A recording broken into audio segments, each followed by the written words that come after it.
ఎంతమంది సంతోషంగా ఉన్నారు? నీరసంగా ఉన్నారు? బద్ధకంగా ఉన్నారు? వాక్యం కొరకు సిద్ధంగా ఉన్నారు? హల్లెలూయా! ఎందుకంటే వాక్యము మనల్ని జీవింపజేస్తుంది అంట. హల్లెలూయా! మనుషుడు రొట్టె వలన మాత్రమే కాదు కానీ ప్రతి మాట వలన జీవింపజేస్తారు. సో మనము బ్రతకాలి అంటే మనకు వాక్యం అవసరం. మన జీవితంలో ఏదైనా చూడాలి అంటే వాక్యం అవసరం. సో ప్రతి ఒక్కరి జీవితం మనం చూసినట్లయితే 3 రకాలుగా ఉంటుంది. కొంతమంది జీవితాలు మునిగిపోతూ ఉంటాయి. కొంతమంది ఈదుతూ ఉంటారు. మునిగిపోవడం దేవుని చిత్తం కాదు. కష్టపడి ఈదడం కూడా దేవుని చిత్తం కాదు. ఎలాంటి తుఫాన్లు వచ్చినా హాయిగా తేలుకుంటూ వెళ్ళిపోయేది క్రైస్తవ జీవితం. హల్లెలూయా! తుఫానులు రావు అనట్లేదు. తుఫానులు వచ్చినా కూడా మునిగిపోవడానికి కానీ కష్టపడుతూ ఈదుతూ ఉండడానికి కానీ పిలవలేదంట. యోహాను రాసిన పత్రిక 10వ అధ్యాయం 10వ వచనంలో ఏమంటాడంటే, దొంగతనంకు నరహత్య చేయడానికి నాశనం చేయడానికి వస్తాడు, కానీ నేను కూడా వచ్చాను. వాడు ఒక్కడే రావట్లేదు మీ జీవితంకి, నేను కూడా వచ్చాను. ఎందుకంట జీవాన్ని ఇవ్వడానికి, అలాగే సమృద్ధి జీవం ఇవ్వడానికి వచ్చాడంట. హల్లెలూయా! సమృద్ధిగా ఇవ్వడానికి వచ్చాను అంటున్నాడు. సో ఈరోజు ప్రతి ఒక్కరి జీవితము సమృద్ధిలో నడవాలి అనేది ఆయన ఉద్దేశం. ఈ సమృద్ధిలో కూడా 3 భాగాలుగా ఉంటాయి. Is it okay if I teach? వాక్యము బోధించవచ్చా?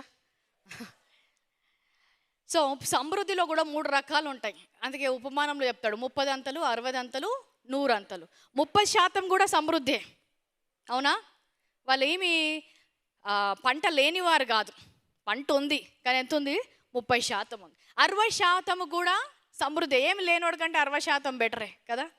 60% కూడా సమృద్ధి. కానీ ఇంకొక స్థానం ఉందంట దేవునిలో. ఏంటది? 100 అంతటి పంట. హల్లెలూయా! 100 అంతటి పంట. కొంతమంది సరే పంట కోసం ప్రార్థించవచ్చు, 30% వచ్చినా ఇంత వస్తే చాలు అనుకోవచ్చు. కొంతమంది 60 అనుకోవచ్చు. కానీ ఈ మధ్యాహ్నాలు వస్తున్నారు చూడండి, వీళ్ళు 100 పంటనే కావాలి, మాకు ఏం తక్కువ వద్దు. ఏంటంట?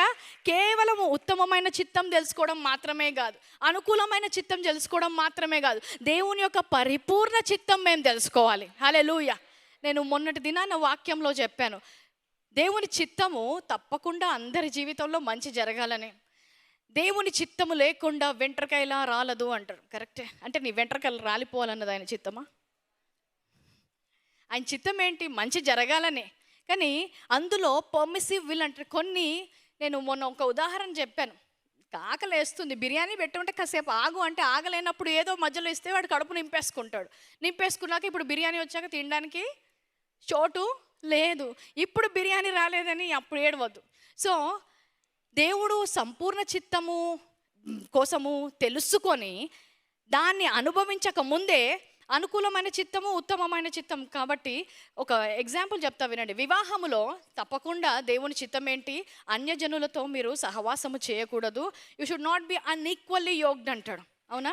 అంటే విశ్వాసి కాని వారితో వివాహం చేసుకోకపోవచ్చు, దట్ ఈస్ ఓకే.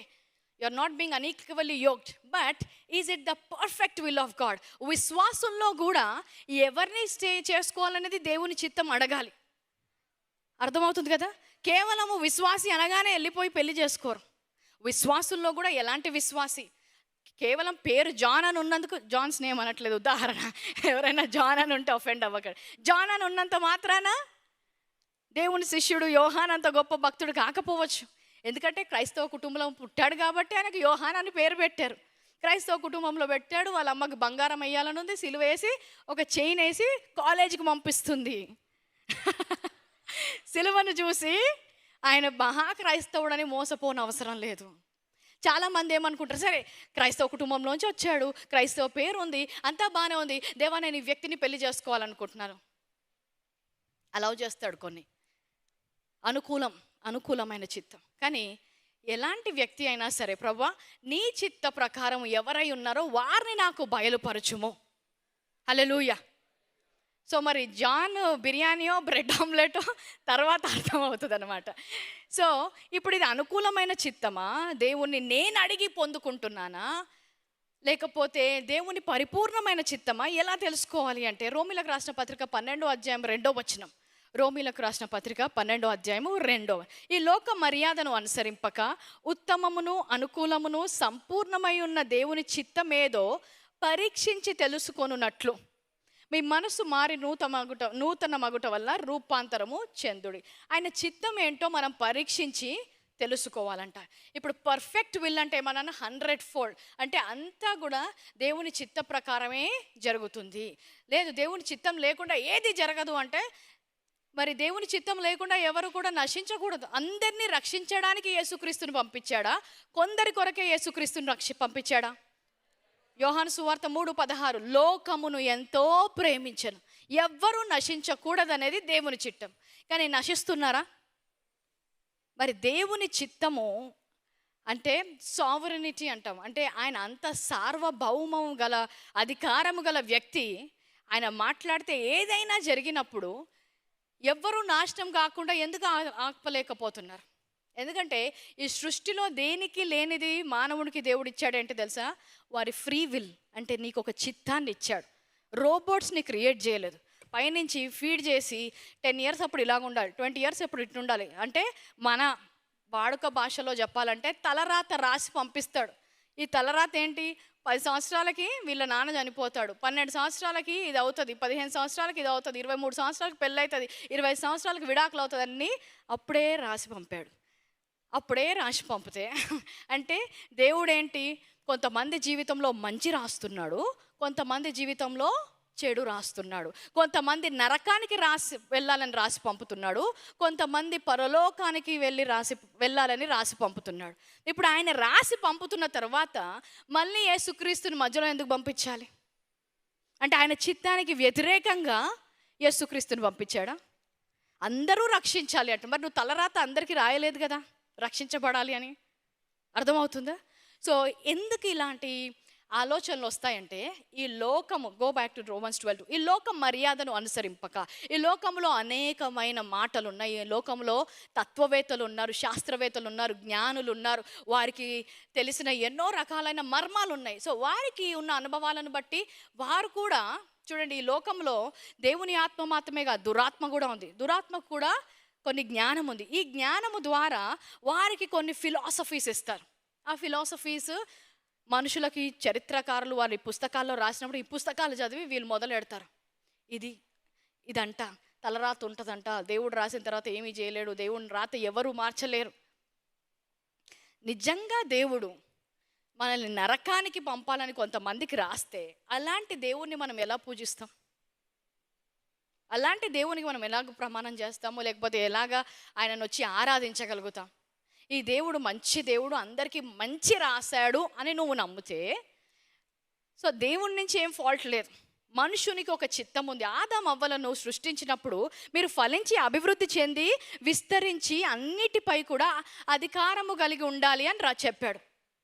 ఇప్పుడు ఆయన చిత్తము వారు అలా ఉండాలి అంటే ఆ పండు తినకుండా ఆపాలి కదా దేవుడు. ఎందుకు ఆపలేడు? శక్తి లేకనా? ఆయన వాళ్ళని ముందుగానే పాపంలో పడాలని రాసి పంపించాడా? ఆ మాట ముందు చెప్పలేదు కదా. ఎందుకు? వారికి కూడా ఒక చిత్తం ఇచ్చాడు. ఇప్పుడు మనం రోబోట్స్ కాదు, మనము దేవుని ద్వారా మొత్తము సో ఒక చిత్తం అనేది దేవునిది ఉంది. నీకు ఒక ప్రణాళిక ఉంది. దేవుని చిత్తం ఏంటి? నీ జీవితంలో అంతా మంచి జరగాలని. కానీ ఆయన చిత్తము తెలుసుకోకుండా నా ఇష్ట ప్రకారం అంటాం చూడండి, అది నీ చిత్తం. సో ప్రతి తల్లిదండ్రులకి అందరూ పిల్లలు కూడా వారి పిల్లలు మంచి స్కూల్లో చదవాలని ఆశ ఉంటుంది. మా చిన్నోడు 3 yearsకి వచ్చాడు కదా, ఇంకా స్కూల్లో వేయండి అన్నాడు. వెళ్ళి ఫస్ట్ టర్మ్ ఫీజు కూడా కట్టాను. 2 days వెళ్ళాడు అంతే. నేను వెళ్ళనని పెట్టాడు. ఇప్పుడు మంచి అవకాశం వచ్చింది, 21 days గ్లోరీ, నేను ఇక్కడికి వస్తున్నాను కదా, రోజు డుమ్మా కొడుతున్నాడు. ఇప్పుడు నా చిత్తం ఏంటి? వెళ్ళాలి అని. కానీ వాడి ఇష్టం ఏంటి? నేను వెళ్ళను, నేను స్కూల్కి వెళ్ళను. ఏంటంటే నాకు హాలిడేస్ మమ్మీ అంటాడు రోజు. సో వాడి చిత్తం. సో ప్రతీది కూడా ఇప్పుడు ఇంకొంచెం పెద్దగైన తల్లిదండ్రులు కూడా తెలుసు, యూనివర్సిటీకి వెళ్ళాలి, మంచిగా చదువుకోవాలని ఉంటుంది. ఇప్పుడు నా ఇష్టం, నేను డాక్టర్ అవ్వను, నేను లాయర్ని అవుతాను, నా ఇష్టం, నేను చదువుకోను అంటే ఏం చేస్తారు తల్లిదండ్రులు? వారి చిత్తము వారి బాగుపడాలన్నా నాశనం అవ్వాలన్నా? నీ బాగు కోసమే చెప్తున్నాను, కానీ నిన్ను బలవంత పెట్టట్లేదు, నీ ఇష్టం అంటాం కదా. నీ కొరకే చెప్తున్నాను, ఆ సంబంధము ఆ వ్యక్తి మంచివాడు కాదు, ఇంకా నీ ఇష్టం, నీ బ్రతుకు నువ్వు చూసుకోవాలి, ఈ నిర్ణయం తీసుకుంటే ఇలాగుంటుంది. సో మనం ఇవ్వాల్సిన కాషన్ అంతా వాళ్ళకి ఇస్తాం. కానీ ఎండ్ ఆఫ్ ద డే చిన్నోడంటే వాడిని రేపు అయిపోయాక కాళ్ళు చేతులు కట్టి స్కూల్లో వేస్తాం. పెద్ద పిల్లల్ని ఏం చేస్తాం? ఇంకేం చేస్తాం? వదిలేస్తాం. సో అలాగే దేవుడు కూడా ఒక మంచి చిత్తాన్ని రాసినా కూడా నా చిత్త ప్రకారం ఈరోజు అందరూ మందిరంలో ఉండాలని దేవుని చిత్తం. కొంతమంది ఆన్లైన్లో చూసినా పర్వాలేదు, అదే వాక్యం అక్కడ ఉంటుంది, ఇదే ఎక్కడ ఉంటుంది, ఇంకా నీ ఇష్టం, ఇక్కడ వింటావు అక్కడ వింటావు, ఎవరు బలవంతం చేయరు. అర్థమవుతుంది కదా? సో ఎలాగ ఇప్పుడు దేవుని చిత్తం ఏంటి తెలుసుకోవాలంటే, లేకపోతే దేవుని చిత్తంలో నూరంతటి పంట రావాలంటే మొట్టమొదటిగా అందరికీ విత్తనం ఉండాలి. విత్తనం లేకుండా పంట రాదు. వాక్యము లేకుండా జీవితంలో దేవుని యొక్క చిత్తములో నడవడం ఇంపాసిబుల్. దేవుని చిత్తం ఏంటి? దేవుని వాక్యమే దేవుని చిత్తం. The will of God is the word of God. దేవుని చిత్తం ఏంటంట? ఆయన యొక్క వాక్యమే ఆయన చిత్తం. మళ్ళీ నీకు సపరేట్గా చెప్పాల్సిన అవసరం లేదు. నేను ఇప్పుడు బాగుపడాలని ఉందా, నా రోగము నయపరచాలనుకుంటున్నావా దేవా అంటే వాక్యంలో ఏముంది? నేను పొందిన గాయాల చేత నీకు స్వస్థ, అది నా చిత్తం. వాక్యమే ఆయన చిత్తం. ఇప్పుడు వాక్యమే తెలియలేదనుకోండి, ఆయన చిత్తం ఏంటో మీకు తెలీదు. అందులో మళ్ళీ ఆయన పరిపూర్ణమైన చిత్తం ఎలా తెలుస్తుంది? తెలీదు. సో ఈ వాక్యము తెలుసుకోవాలి, వాక్యం వినాలి, వాక్యము ద్వారానే మనకు వస్తుందని తెలియకపోతే ఇతరుల మతాలకు మనకి ఏం సంబంధం లేదు. వేరే మతాలు ఏం చేస్తాయి? ఒక దగ్గరికి వెళ్తే మాకు మంచి జరుగుతుంది, ఒక స్థలానికి వెళ్తే మాకు మంచి జరుగుతుంది, ఒక పూజ చేస్తే మాకు మంచి జరుగుతుంది, ఒకరిని ముట్టుకుంటే మాకు మంచి జరుగుతుంది. ఇది మతము నేర్పించింది. కానీ క్రైస్తవత్వము మతము కాదు కదా. ఒక వ్యక్తిని దగ్గరికి వెళ్తే, ఒక స్థలము దగ్గరికి వెళ్తే, ఒక సృష్టిలో ఆయన మహిమను ఉంచలేదు, సృష్టికర్తలో మహిమ ఉంది. హల్లెలూయా.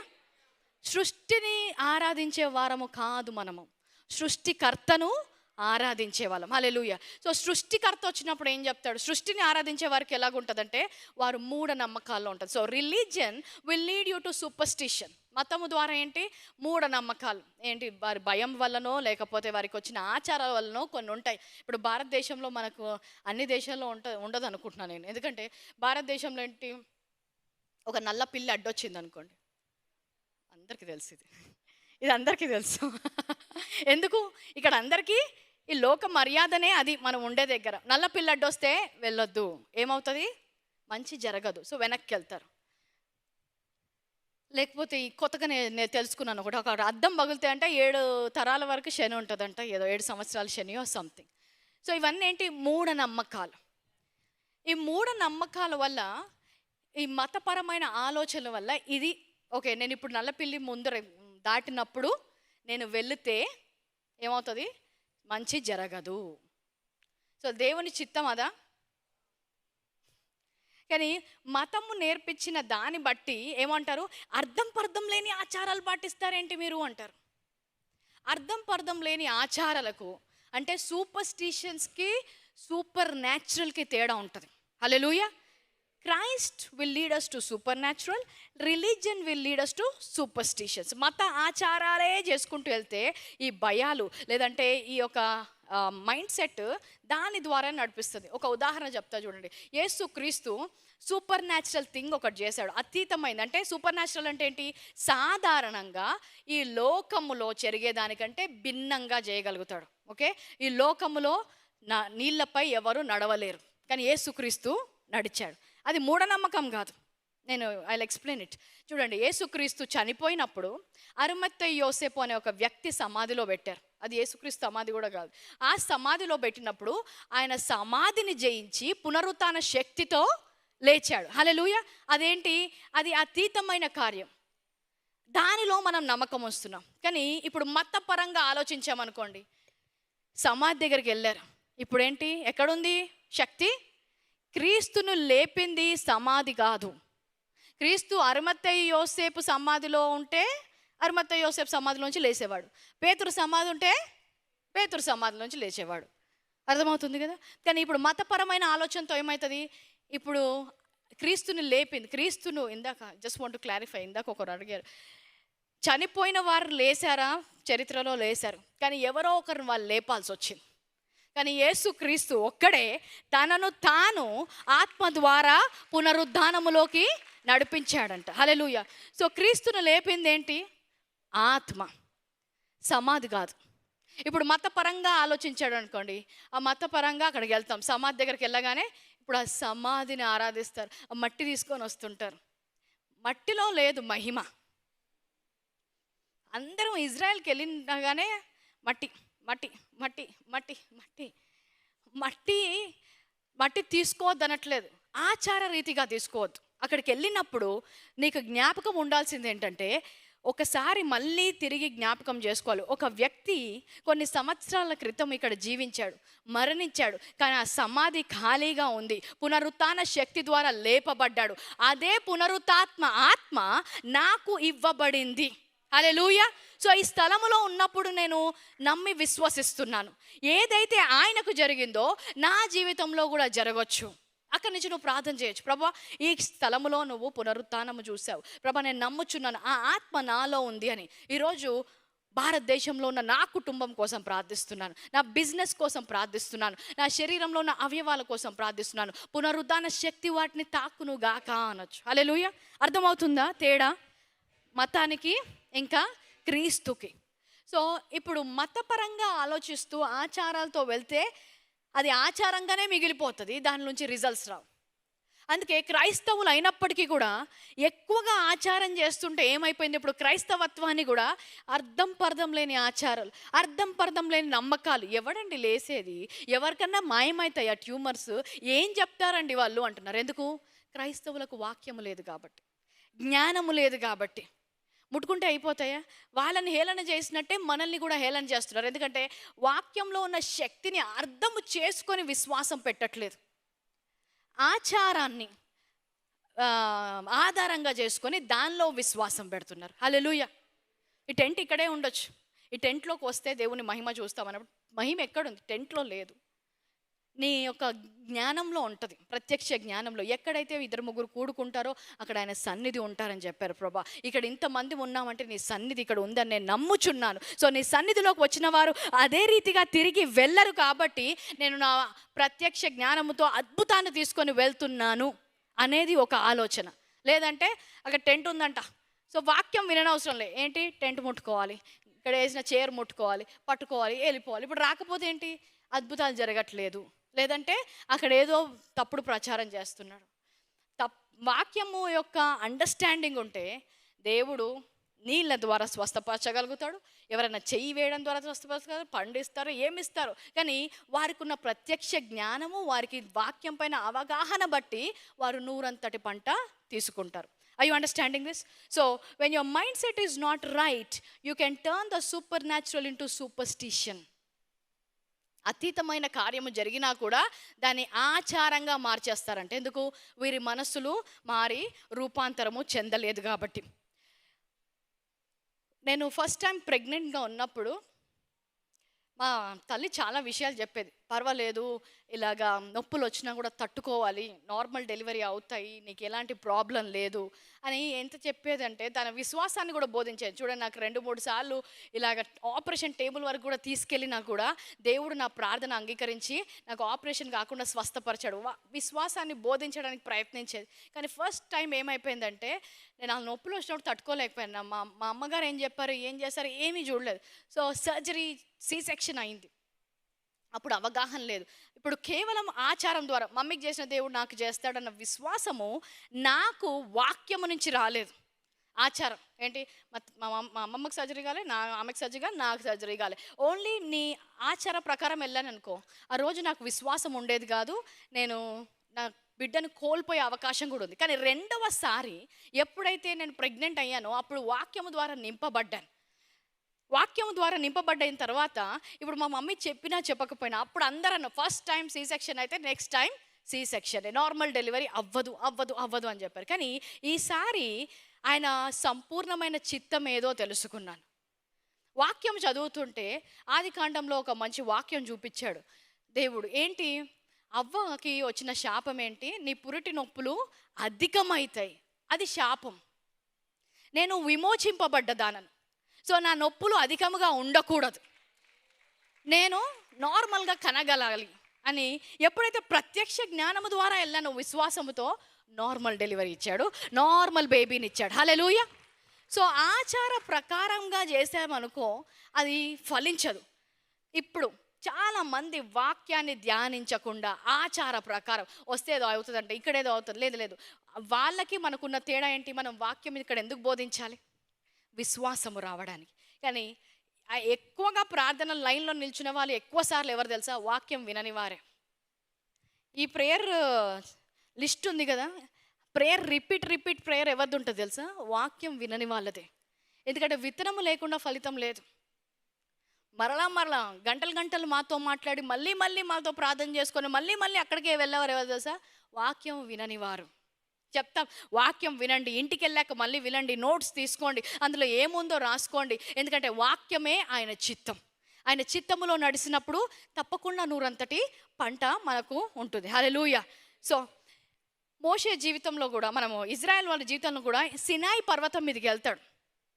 మహిమ చూడడానికి వెళ్ళినప్పుడు వీళ్ళేంటంట, మోషే వెళ్ళిపోయాడు, దేవుడు లేడు, సౌండ్ లేడు అని వాళ్ళ దగ్గర ఉన్న బంగారంతో ఒక దూడని చేశారు. ఎక్కడి నుంచి వచ్చేది బంగారం? వాళ్ళ గొలుసులు, వాళ్ళ పోగులు బంగారం చేసి ఇదే దేవుడు అంటున్నారు. ఇప్పటి వరకు నీ మెడలో ఉన్నదే కదా, ఇప్పుడు దేవుడు ఎలాగయ్యాడు? ఎందుకు? వాళ్ళకి ఉన్న మైండ్ సెట్ ఏంటి? ఆచార మైండ్ సెట్. ఐగుప్తులో దేవుడు అంటే ఏంటి? ఒక బొమ్మ ఉండాలి, ఒక రూపం ఉండాలి. ఒక బొమ్మ, ఒక రూపం ఉంటే అది దేవుడు. ఈ దేవుడు ఏంటి? ఒక బొమ్మ లేదు, ఒక రూపము లేదు. ఈ దేవుడి దగ్గరికి వెళ్ళాడు. ఇదేం దేవుడు? మనకున్న దేవతలను మర్చిపోయామా? అలాంటి దేవతలను మనం తయారు చేద్దామని అప్పటి వరకు ఉన్న బంగారం ఇప్పుడు సడన్గా ఏమైపోయిందంట? దేవుడు అయిపోయాడంట. అంటే ఎంత గుడ్డితనంలో నడుస్తున్నారో అర్థం చేసుకోండి. ఇప్పుడు ఆ దూడలోకి దైవత్వం ఎలాగొచ్చింది? ఏం రాలేదు, వీరి ఆలోచన. అర్థమవుతుంది కదా? సో ఆచార ప్రకారము ఇలా చేస్తే అవుతుంది, ఇలాగ చేస్తే అవుతుంది అని వారి సొంత అవగాహనతో వారు చేసుకోవడానికి, ఆ దూడ వాళ్ళకి ఏం చేయదు, అందరికీ తెలుసు, కామన్ సెన్స్. అందుకని ఏమైపోతుంది? క్రైస్తవత్వము హేళనగా అయిపోతుంది. క్రైస్తవులను అందరూ హేళనగా చూడడం మొదలు పెడతారు. ఎందుకంటే నీకు వాక్య ప్రకారమైన విశ్వాసం లేదు. సో నువ్వు రిజల్ట్స్ చూడలేవు, వాక్య ప్రకారంగా సమాధానం ఇవ్వలేము. ఇంకో మతములాగానే దీన్ని ప్రచారం చేస్తున్నాం, కానీ దేవునికి వెళ్ళే మార్గములాగా చెప్పలేకపోతున్నాం. హల్లెలూయా. సో క్రైస్తవులు అనేవారికి వాక్యము ఉండాలి, వాక్యము యొక్క అవగాహన ఉండాలి. వాక్యము నుంచే విశ్వాసం వస్తుంది, వాక్యము నుంచే పంట వస్తుంది, వాక్యము నుంచే ఫలితాలు వస్తాయి. ఆమేన్. ఇంత కష్టపడి ఇదంతా ఎందుకు చెప్పానంటే, ముందు వాక్యం వినండి, తర్వాత అందరికీ ప్రార్థన జరుగుతుంది. ఎందుకంటే వాక్యంలో లేని శక్తి నాలో ఏం లేదు. హల్లెలూయా. వాక్యమే శరీరధారిగా వచ్చి మన కోసం చనిపోయాడు. వాక్యమే ఇవన్నిటిని కూడా సృష్టించింది. వాక్యం వినాలంటే కష్టం. ఏంటి? లాస్ట్లో ప్రేయర్ చేస్తారు చూడు, అప్పుడు వద్దాం. అప్పుడు మళ్ళీ టీవీలో ఆన్లైన్ చేద్దాం, అప్పుడు ప్రార్థనలు అందరి పేర్లు పిలుస్తారు కదా, అప్పుడు వద్దాం. మారదు, ఆ ప్రేయర్ రిక్వెస్ట్ వస్తూనే ఉంటుంది. కొంతమంది పేర్లు అలాగ రిపీట్ వస్తూనే ఉంటుంది. చూడండి, రిపీట్ మన జీవితంలో ఉండకూడదు. కాలాలు ఉండొచ్చు, రెండు వాటికి డిఫరెన్స్ తెలియాలి మీ అందరికీ. ఒకటి సీజన్స్, ఒకటి సైకిల్. కాలం అనేది ఒక సమయంలో ఉంటుంది. ఎండాకాలం ఉంటుంది, వెళ్ళిపోతుంది. వర్షాకాలం వస్తుంది, వర్షాకాలం ఉంటుంది. మనం చూసాం ఫస్ట్ 3 days చాలా వర్షం పడింది, కానీ ఆ కాలం వెళ్ళిపోవాలి. వర్షం పడుతూనే ఉండదు. దాని తర్వాత ఏమొస్తుంది? చలికాలం వస్తుంది. సో కాలాలు అనేవి ప్రతి ఒక్కరి జీవితంలో వస్తాయి. ఒక అనారోగ్యంగా ఉండే ఒక కాలం వచ్చింది, ఆర్థిక ఇబ్బందులు అనే కాలం ఒకసారి వచ్చింది, వివాహం జరగట్లేదు ఇంట్లో కొంతమందికి అనే కాలం వచ్చింది. కానీ ఆ కాలము సమయంతో వెళ్ళిపోతుంది. ఇంకొకటి ఏంటంట? సైకిల్స్. అక్కడే తిరుగుతుంటారు. ఏమంటారు? జీవిత చక్రాల, సుడిగుండాల, వాటెవర్. సో అక్కడే ఏం చేశారు ఇజ్రాయేలు? అక్కడే తిరుగుతుంటారు. ఒక కాలం వచ్చింది, ఎర్ర సముద్రం వచ్చింది, కానీ అది దాటి వెళ్ళిపోయారు. ఒక కాలం వచ్చింది, ఆకలి వేసింది, దాహం వేసింది, అది దాటి వెళ్ళిపోవాలి. అరణ్యములోనే ఉండిపోకూడదు. Seasons you can overcome. Seasons will go away with time, but cycles you have to break them. కాలము సమయం చూసుకుంటుందంట, కానీ ఏదైతే అదే పనిగా జరుగుతుందో అది మనము గ్రహించి దానితో పోరాడాలి. దాన్నే పౌలు స్పిరిచువల్ వార్ఫేర్ అంటారు. మనము పోరాడున్నది రక్త మాంసములతో కాదు. This is called spiritual warfare. So let's get in there. Spiritual warfare ఏదైతే ఒక కాలంకు ఉండాల్సిందో అదే నీకు జీవితకాలం ఉండిపోయేలాగా అయిపోయిందంటే తప్పకుండా అది ఆత్మీయంగా ఏదో ఒక అటాక్ నీ జీవితంలో జరుగుతుందని. అనారోగ్యం ఉందా? తప్పకుండా ఒక కాలంలో ఉండొచ్చు, కానీ అది అక్కడే ఉండిపోవడానికి దేవుడు అది నీకు జీవితకాలం కోసం పెట్టలేదు.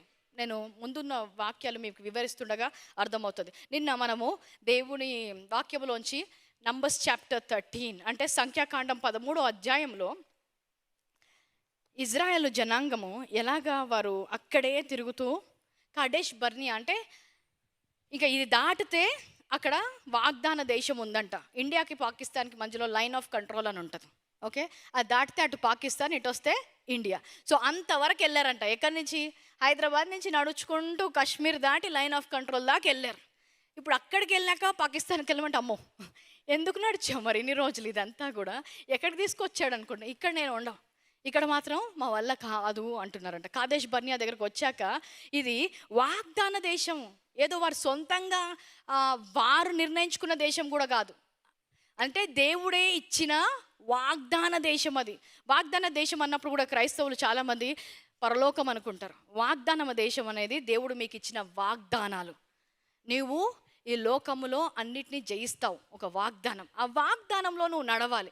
వాగ్దాన దేశం పరలోకం అంటే ఇజ్రాయెల్ వాగ్దాన దేశంలో ఆజానుబాహులు ఉన్నారు, పరలోకంలో ఉంటారా? ఉండరు. సో వాగ్దానాలు పొందుకోవాలంటే కొన్ని ఆటంకాలు ఉంటాయి, కొన్ని ఆ వాగ్దానంలో నడవాలంటే చాలా పెద్ద గొప్ప పనిగా అనిపిస్తుంది. కానీ ఆయన ఏంటి? వాగ్దాన దేశంలోకి వెళ్ళాలి. ఇప్పుడు వాగ్దానము దేవుడు ఇచ్చాడు అంటే అది స్వాధీనపరుచుకోగలరు అని ఇచ్చారా, స్వాధీనపరుచుకోలేరు అని ఇచ్చాడా? నీకు ఇజ్రాయేలు కానాను దేశములో నివసించగలుగుతారు అని వారికి ఇచ్చారా, లేదంటే ఆజానుబాహుల చేతుల భక్ష్యమైపోవాలని ఇచ్చాడా వాళ్ళకి? నువ్వు ఉండగలుగుతావు, వారిని ఎదిరించగలుగుతావు, అక్కడ ఎలాంటి పరిస్థితి ఉన్నా కూడా నువ్వు ఉండగలుగుతావనే ఆ దేశాన్ని నీకు ఇచ్చాడు. ఇన్ అదర్ వర్డ్స్, నేను పొందిన గాయాల చేత నీకు స్వస్థత అన్నప్పుడు నీకు స్వస్థత పొందుకోగలుగుతావని ఆ వాగ్దానం ఇచ్చాడా, పొందుకోలేవని ఇచ్చాడా? గలుగుతామా? అందరము స్వస్థం, అది ఆయన వాగ్దానమే కదా. నీ జీవనముకు భక్తినికి కావలసినవన్నీ కూడా దయచేసి ఉన్నాను అన్నాడు. అంటే భక్తికి కావాల్సిన అన్నీ కూడా ఆయన ఇస్తాడని ఆ వాగ్దానం ఇచ్చాడా, లేదంటే మీరు పొందుకోలేరని ఇచ్చాడా? సో ఇజ్రాయెల్ లాగా మనం కూడా ఆలోచిస్తాం, వాగ్దానం ఉంది కానీ ఆ వాగ్దానంలో నేను నడవలేను. వాగ్దానం ఉంది, దేవుడు ఇచ్చిందే, కానీ ఆ వాగ్దానాలలో నేను నడవలేము అనుకుంటారు. అందరము చేతులు పైకెద్దాం. ఆయన వాగ్దానాలన్నీ నా జీవితంలో అవును, ఆమేన్, హల్లెలూయా.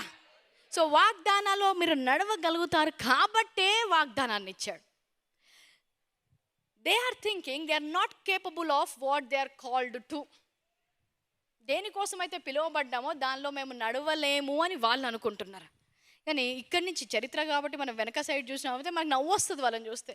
దేవుడు ఉన్నాడుగా, ఎర్ర సముద్రం దాటిచ్చాడు, ఇన్ని అద్భుతాలు చేశాడు, ఆ లాస్ట్ వరకు వచ్చి ఎందుకు ఆగిపోతున్నారు, ఎందుకు అనుమానం వస్తుంది అని. కానీ మన జీవితంలో కూడా ఒకసారి ప్రశ్నించుకుంటే, కొంతమంది వచ్చి ఏంటి ప్రాబ్లం ఎందుకు అంటే, అక్క నాకు ఇన్ఫీరియారిటీ కాంప్లెక్స్ అన్నది. ఏంటన్నా?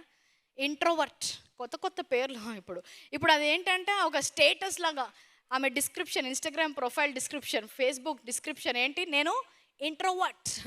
దేవుడు నేను ఇంట్రోవర్ట్గా తయారు చేశాడా? ఇన్సెక్యూర్డ్గా తయారు చేశాడా?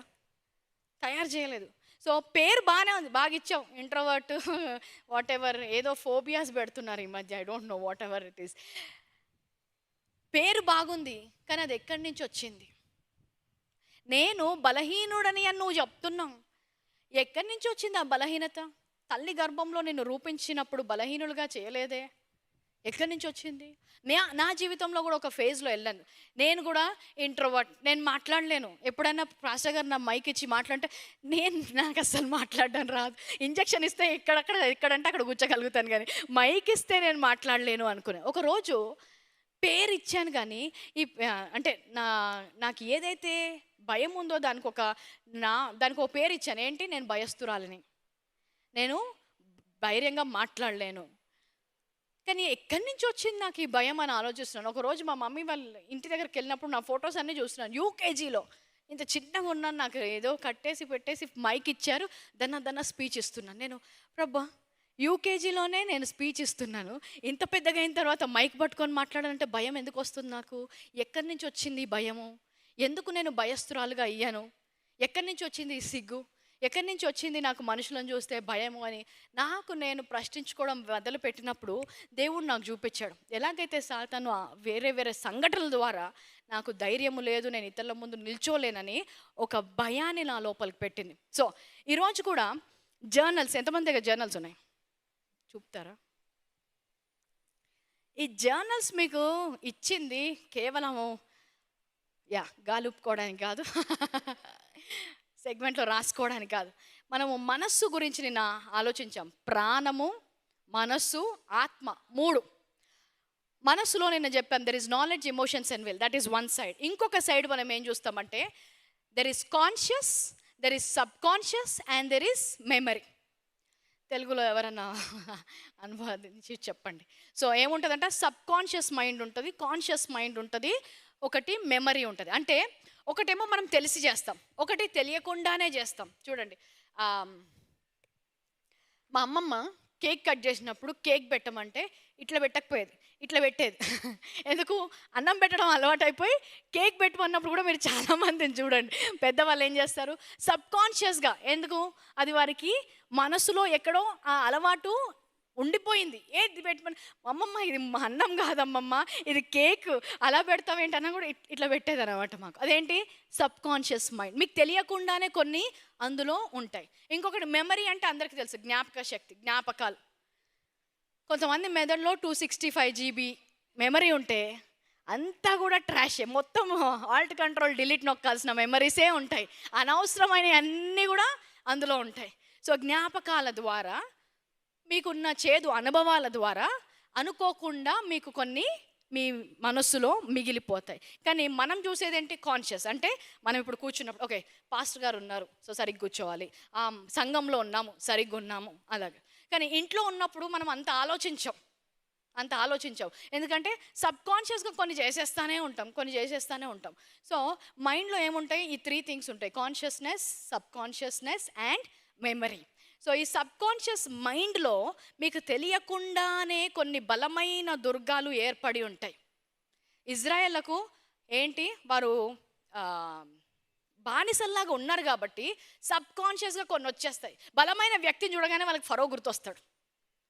ఆ ఫరో ఎలాగ చేసేవాడు గుర్తొచ్చేవాడు. అందుకనే నేను ఒక వచనం చదువుదాం. వాళ్ళని ఆ మనస్సులో ఉన్న వాటిని బయటికి తీసుకొచ్చి వాటిని తీసేయడానికి ఆయన చాలా దూరమైన మార్గం నుంచి వారిని తిప్పాడంట. ఒక అమ్మాయి వచ్చింది ఆ దగ్గరికి, అక్క నా వివాహం కోసం ప్రార్థన చేయండి. చేస్తానమ్మా, దేవుని చిత్తముని జీవితంలో జరగాలి అంటే ఒక్క చిన్న రిక్వెస్ట్ పెట్టండి దేవుడికి అని. ఏంటి అంటే, ఎలాంటి వాడైనా పర్వాలేదు నేను చేసుకుంటాను, అమ్మగారు మాత్రం ఉండొద్దు, తల్లి ఉండొద్దు ఆయనకి అంటే ఎంత జాలి హృదయం. తల్లి లేని వాళ్ళని చేసుకోవడానికి చూస్తుంది అనుకున్నా. తర్వాత అర్థమైంది అసలు మ్యాటర్ ఏంటి అనేది. ఏంటంటే మాకి అత్తగారు ఉండొద్దు. ఇండియాలో ఉన్న పర్లే, అమెరికాలో ఉన్న పర్లే, డాక్టర్ ఉన్న పర్వాలే, సాఫ్ట్వేర్ అయినా పర్లే, ఎవరు ఉండొద్దు? అత్తగారు ఉండొద్దు. అదేంటమ్మా అత్తగారు ఉంటే నీకు చాలా హెల్ప్ఫుల్ కదా, పిల్లలు వచ్చిన తర్వాత నీకు ఏమైనా కావాలన్న హెల్ప్ ఉంటే, అమ్మో అత్తలు మాత్రం వద్దక్క, వాళ్ళ వల్లనే 90% వివాహాలు పాడైపోతున్నాయి, అత్త లేని భర్త రావాలని ప్రార్థన చేయండి అని. ఎందుకమ్మా అలాంటి ప్రార్థన అంటే, అప్పుడు నాకు ఆమెకి ఏమైపోయింది, వాళ్ళ తల్లి జీవితంలో, వాళ్ళ అక్క జీవితంలో ఉన్న కొన్ని చేదు అనుభవాలను బట్టి ఈమెకి ఏమైపోయింది, అత్తలంటేనే భయం. ఆ మంచి వాళ్ళు ఉంటారు అందులో అనేది ఇంకా వీళ్ళకి తెలీదు. ఆమె చూసింది 2 అత్తలు. ఎవరు? వారి నాయనమ్మ, వాళ్ళ అక్కగారి అత్త. అంటే అత్తలంటే ఇలాగుంటారు అని ఒక ఇది. దానికి తోడు మన సీరియల్స్లో అన్నిట్లో కూడా వీళ్ళే విలన్ క్యారెక్టర్స్ ఉంటారు. సో ఇప్పుడు అత్తలంటేనే భయం. ఇప్పుడు ఏమవుతుంది, ఇలాంటి వ్యక్తికి ఫర్ ఎగ్జాంపుల్ వివాహం జరిగింది అనుకోండి, ఏదైనా భర్తతో గొడవ అయితే ఇప్పుడు ఏమవుతుంది నాకు తెలుసు, మీ మమ్మీ చెప్పింది కదా, పొద్దున ఫోన్ మాట్లాడినప్పుడే అనుకున్న ఆమెతో ఇంట్లో ఏదో గొడవ అవుతుంది అని. అక్కడ జరగకపోయి ఉండొచ్చు, అది వాస్తవం కాదు, కానీ సబ్ కాన్షియస్ మెమరీ ఎలాగ ఫీడ్ అయింది, ఏం జరిగినా మా ఇంట్లో గొడవలు నాకు భర్తకి ఒకటే కారణం. ఎవరది? అత్తగారు. అర్థమవుతుంది కదా? సో మన జీవితంలో కూడా ఏదైనా జరిగినా ఒక్కటే కారణం ఏంటి? దేవుడు. దేవుడు నన్ను పట్టించుకోవట్లేదు. ఒకటే కారణం. అక్కడ ఏమైంది అసలు ఆలోచించాం. ప్రార్థనకు జవాబు రాకపోతే దేవుడే వినలేదు. నువ్వు అసలు ఏం ప్రార్థన చేసావు, ఏం అడిగావు, దేవుని చిత్త ప్రకారం అడిగావా లేదా? అందుకనే ఈ జర్నల్ ఇచ్చాం. ఈ జర్నల్ ఇచ్చినప్పుడు ఏమవుతుందంటే మీకు సబ్ కాన్షియస్ మైండ్లో దేవుని గురించి ప్రార్థన చేసినప్పుడు ఎలాంటి అపోహలు ఉన్నాయో అవన్నీ కూడా మీరు పైకి తీసుకొస్తారు. ఏవైతే బలమైన దుర్గాలు ఎక్కడో చూశారు, ఏంటి ప్రార్థన చేస్తే వారికి జవాబు రాలేదు, ఎక్కడో చూశారు, ఎవరో చెప్పారు నీ ప్రార్థన చేస్తుంటే దేవునికి వినబడట్లేదమ్మా.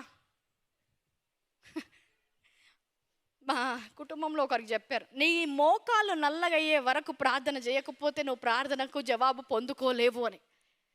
రోజు చేసేది ఎంత ఇప్పుడు నల్లగా అయిపోయినాయి, ఇప్పుడు ఆ మోకాలు తెల్లగా ఎలా చేయాలో ఆలోచిస్తున్నాం. సో ఏంటి, ఇది ఎవరో చెప్పారు. సో సబ్ కాన్షియస్గా ఏమైపోయింది, నా ప్రార్థనకు జవాబు నేను ఎందుకు పొందుకోలేను, నేను ఈరోజు మోకరించి ప్రార్థించలేను కాబట్టి. ఇంట్లో ఉన్నప్పుడు చేస్తావు, ఇప్పుడు ట్రైన్ ఎక్కావు, ప్రయాణం చేస్తున్నావు, బస్సులో ఉన్నావు, కార్లో ఉన్నావు, మోకరించడానికి ప్లేస్ కూడా లేదు అంటే ఏంటి, అప్పుడు ఆ సమయంలో ప్రార్థన వినడా దేవుడు? అంటే అప్పుడు కాపుదల లేదా, భద్రత లేదా? సో ఇలాంటి ఆలోచన ప్రకారం మనము ప్రార్థన చేస్తాం కాబట్టి ప్రార్థనలో జయాన్ని చూపట్టట్లేదు. సో 21 రోజు జర్నల్ కూడా మీకు ఇచ్చింది ఏంటంటే దేవుడు ప్రార్థనకు జవాబిచ్చే దేవుడు అని నమ్ముతున్నారా? నేను ప్రేమించే దేవుడు అని నమ్ముచున్నాడా? నీ జీవితంలో ఒక మంచి చేయాలని నమ్ముచున్నారా?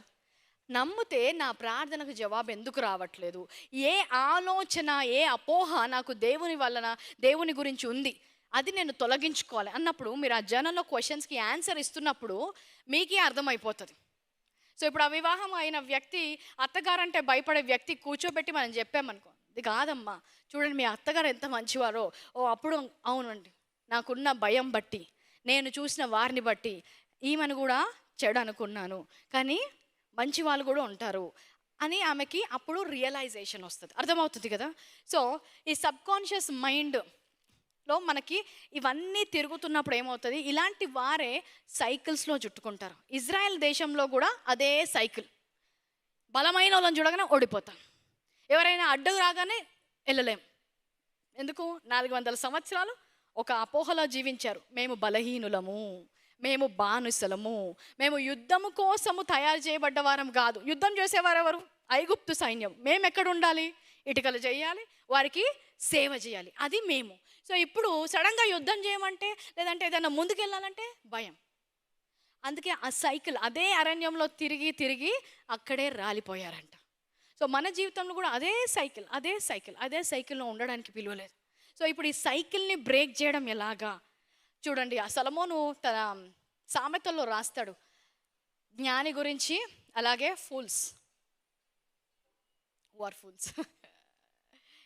జ్ఞానం లేనివారు ఎవరంట?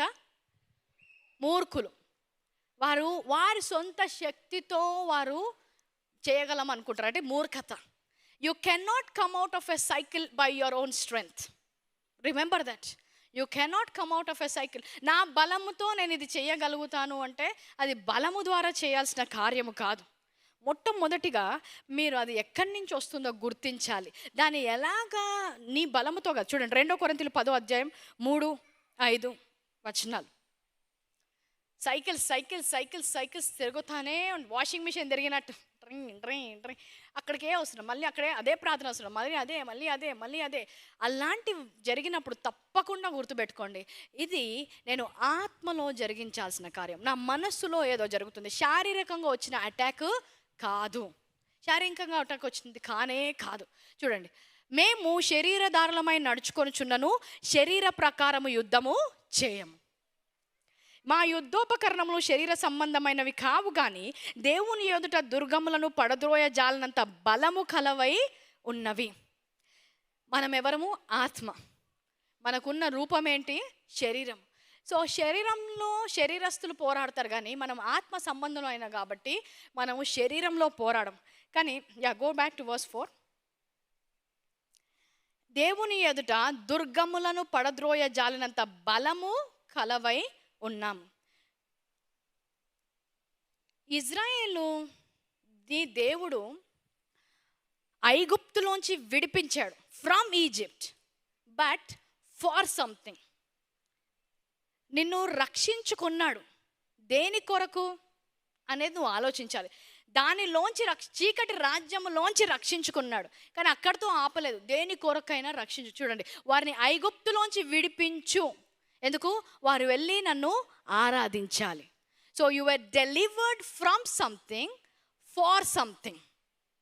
దానిలోంచి విడిపించబడ్డావు, వేరే దాని కొరకు విడిపించబడ్డావు.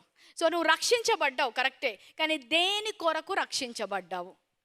రక్షించబడడం అంటే కేవలం మళ్ళీ ఈ లోకంలో ఉన్నట్టు అందరిలాగా జీవించడానికి మాత్రమే కాదు.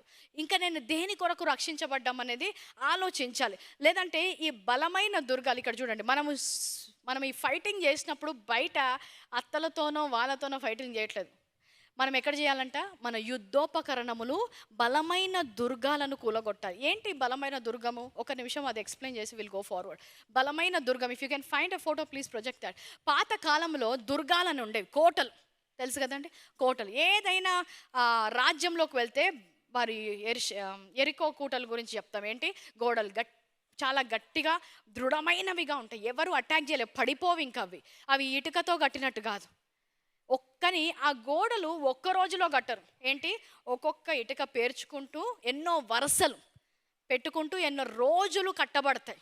సో అలాగే మన మనసులో కూడా బలమైన దుర్గాలను మొదటిగా పడేయాలంట. బలమైన దుర్గాలంటే ఒక్క రోజుతో వచ్చింది కాదు. ఇందాక నేను ఎగ్జాంపుల్ చెప్పాను, అత్తలేని భర్త కావాలని ఆమె ఒక్క సంఘటన చూసి అనుకోని ఉండదు. ఆ తల్లి అంటే ఆమె పుట్టినప్పటి నుంచి ఏదో చూస్తుంది, మా అక్క అంటే కొన్ని సంవత్సరాల నుంచి ఏదో చూస్తుంది. సో రోజు ఇటుకలు పేర్చినట్టు కొన్ని ఆలోచనలు ఆమె మనసులో పేర్చబడుతున్నాయి, వ్యతిరేకమైన ఆలోచనలు. ఇవి ఇప్పుడు ఎంత గట్టిగా అయిపోయినంటే కోట గోడల్లాగా అయ్యాయంట. అంటే అది కూల్చడానికి కూడా చాలా గట్టిగా ఉంటాయి, అవి ఊరికే పడిపోవు, వర్షం పడితే నాని పడిపోయేటివి కావు. అలాంటి బలమైన దుర్గాలు ఈరోజు మనందరి జీవితంలో, మన మనస్సులో కొన్ని ఉంటాయి. అది ఏంటో ఎవరి దుర్గం వారిది. ఇప్పుడు అమ్మాయి విషయంలో అత్తగారు అనేది ఒక దుర్గం. కొంతమందికి అనారోగ్యం అనేది ఒక దుర్గం. అమ్మో, మా ఇంట్లో 40 years రాగానే అందరికీ షుగర్ వస్తుంది. బాయ్స్ అందరు కూడా 55 yearsకి హార్ట్ అటాక్తో చనిపోయారు. 50 సంవత్సరాలు మొన్న ఒక అమ్మాయి వచ్చింది, మా ఇంట్లో మగవారు ఎవ్వరు బ్రతికుండట్లేదు, 50 సంవత్సరాల తర్వాత అందరూ హార్ట్ అటాక్తో చనిపోతున్నారు. ఇప్పుడు ఏమైపోతుంది? అది ఒక దుర్గంగా మారింది. ఇంట్లో ఎవరైనా 50 years బర్త్డే సెలబ్రేట్ చేస్తున్నాను కానీ టకా కొట్టుకుంటుంది గుండె. ఏంటంటే ఈరోజు అంటే మా జీవితంలో ఉన్న సైకిల్ ఏంటి? 50 సంవత్సరాలు రాగానే చనిపోతారు, 40 సంవత్సరాలు రాగానే షుగర్ వస్తుంది. సో ఈ సైకిల్ నడుస్తూ ఉంటుంది. అది ఎందుకు వచ్చింది? ఒక బలమైన దుర్గము వారికి కొన్ని సంవత్సరాలుగా, కొన్ని రోజులుగా అది పేర్చబడి ఇప్పుడు దుర్గముగా మారిందంట. ఈ దుర్గాలు ఏం చేస్తాయి చూడండి, verse 5. హల్లెలూయా. ఓకే, మేము విత్కరములను, దేవుని గూర్చిన జ్ఞానమును అడ్డగించు ప్రతి ఆటంకమును పడద్రోసి. సో ఈ దుర్గాలు ఆ రోజుల్లో కోటలు ఎందుకు పట్టేవి? ఏదైనా కూడా అడ్డుకోవడానికి. ఏదైనా అడ్డుకోవాలంటే మామూలు గోడ కాదంట, ఈ బలమైన దుర్గాలు పెట్టేవారు. సో ఈరోజు నీ మనసులో ఉన్నాయి కూడా అడ్డుకుంటాయి. దేన్ని అడ్డుకుంటున్నాయి? Put the verse again. ఇవి అవిధేయత కలగజేయట్లేదంట, అడ్డుకుంటున్నాయంట. చూడండి, అవిధేయత ఒకటి, అడ్డుకోవడం ఒకటి. అవిధేయత అంటే ఏంటి? నీకు తెలుసు సత్యం ఏంటో కానీ నువ్వు చెయ్యవు. అడ్డుకోవడం అంటే ఏంటి? అసలు ఇది సత్యమే కాదు అంటారు. Okay, disobedience, you know the truth but you don't want to walk in it. What is the argument is you argue that this is not truth. So మేము విత్కరములను, దేవుని గూర్చిన జ్ఞానమును అడ్డగించుతాయంట. ఈ బలమైన దుర్గాలు ఏం చేస్తాయి? దేవుని గూర్చిన జ్ఞానాన్ని అడ్డగిస్తాయి. సో ఇవన్నీ కూడా మన మనసులో దేవుని యొక్క జ్ఞానము. మొదటి రోజు మనం చూసాం ఈ సిరీస్ స్టార్టింగ్లో, మహిమ జ్ఞానం ఇవ్వాలనుకుంటున్నాడు కానీ ఆ జ్ఞానాన్ని అడ్డగిస్తాయంట. అంటే ఆ సత్యము మన లోపలికి రాకుండా అవి ఆపుతాయి. దేవుని యొక్క వాక్యం ఏమన్నా చెప్తుందంటే ఆ వాక్యము రాకుండా అవి అడ్డగిస్తాయంట. సో ఈ అడ్డగించే బలమైన దుర్గాలను మనం కూలగొట్టినప్పుడు దేవుని వాక్యముని మనసులోకి వెళ్ళడానికి అవకాశం ఉంటుంది. అర్థమైన వారు ఆమె చెప్పండి. సో కొన్ని రోజులుగా కొన్ని విషయాల్లో కొంతమంది ఇరుక్కుపోయారు. అక్కడే ఉదాహరణ చెప్తాను. ఒకరితో మాట్లాడితే ఏమనంటే, క్రైస్తవత్వం అంటేనే శ్రమలు కదమ్మా అన్నారు. ఎక్కడుంది అన్నాను. శ్రమల గురించే కదా దేవుడు ఇచ్చాడు. చూడండి, దేవుడు యేసుక్రీస్తుకైతే బాప్తిజం నుంచి మొదలయ్యే శ్రమలు, సిలువ వరకు శ్రమలే అన్నారు. బాప్తిజం తీసుకున్న తర్వాత దేవుడు శ్రమ పొందలేదు, శోధించబడ్డాడు. First thing, okay. శోధనకి శ్రమకి డిఫరెన్స్ తెలియాలి. తెలుగు వచ్చా అందరికీ? There is suffering and there is temptation. అందుకనే కొంతమంది వారి పిల్లలు రక్షణ పొందినా కూడా వారు బాప్తిసం ఇవ్వరు. చిన్నప్పటి నుంచి కష్టాలు మొదలవుతాయి. అమ్మాయి మాకు ఇప్పుడే బాప్తిసం ఇస్తే అని. ఎందుకంటే యేసుక్రీస్తు బాప్తిసం పొందినప్పటి నుంచి ఆయన కష్టాలే. ఎక్కడి నుంచి వచ్చింది? ఒక బలమైన దుర్గంగా ఆమె నాటుకుంది ఆమె తలలో, విన్న వాటిని బట్టి. ఇప్పుడు ఏంటంటే సత్యాన్ని అడ్డగిస్తున్నాయి. బాప్తిసము ద్వారా ఒక మనిషికి మేలు కలుగుతుందా, చెడు జరుగుతుందా? తప్పకుండా మేలే జరుగుతుంది. చెడు జరగడానికి బాప్తిసం ఎందుకు పెడతాడు? ఆయన దేవుని కుమారు శోధించబడ్డాడు. శోధించబడినప్పుడు ఆయన శ్రమ పడలేదు, ఆయన ఉపవాసం ఉంటున్నాడు. ఈ ఆకలి పస్తులతో సాతాను పెట్టలేదు యేసుక్రీస్తుని, ఓకే. ఆయన ఉపవాసం ఉండి తనను తాను ప్రత్యేకపరుచుకొని దేవుని యొక్క మహిమను అర్థం చేసుకోవడానికి ప్రతిష్ఠించుకున్న దినాలు అవి. శ్రమ పెట్టే దినాలు కాదు. శోధించడానికి సాతాను వస్తే ఆ శోధనలో మునిగాడా, తేలాడా? పైకి వచ్చాడు కదా దేవుడు. శోధనతో అక్కడ ఆగిపోలేదు కదా. సో ఏమైనా శ్రమలో, ఇప్పుడు బాప్తిసం ఇస్తే శ్రమలు. సో ఇప్పుడే బాప్తిసం తీసుకోవాలి. ఎప్పుడు తీసుకోవాలంట? 30 ఏళ్ళ తర్వాత తీసుకోవాలి. అంటే బాప్తిసము తీసుకోకపోతే శ్రమలు లేవా మీ జీవితంలో? బాప్తిసం తర్వాతే శ్రమలు వచ్చాయి కొత్తగా? Okay, let's move from baptism. ఇప్పటికే బ్యాప్టిజం గురించి గోల అయిపోతుంది. నెక్స్ట్, సో ఏదైనా శ్రమ వచ్చినప్పుడు వాక్యం ఏమంటుంది శ్రమల గురించి? తప్పకుండా you will have test, trials in this world. But this verse for me, 1 Peter 5:10. ఈరోజు ఈ వాక్యం అందరం కలిసి చదువుదాం. ఒక బలమైన దుర్గం కూలిపోవాలి ఈరోజు యేసు నామములో. హల్లెలూయా. తెలుగు వచ్చిన వాళ్ళందరూ నాతో 1 2 3 గో. తన నిత్య మహిమకు క్రీస్తునందు మిమ్మును పిలిచిన సర్వకృపానిధియగు దేవుడు కొంచెము కాలము మీరు శ్రమపడిన పిమ్మట తానే మిమ్మును పూర్ణులుగా చేసి స్థిరపరచి బలపరచును. హల్లెలూయా. ఏమనుంది ఇక్కడ?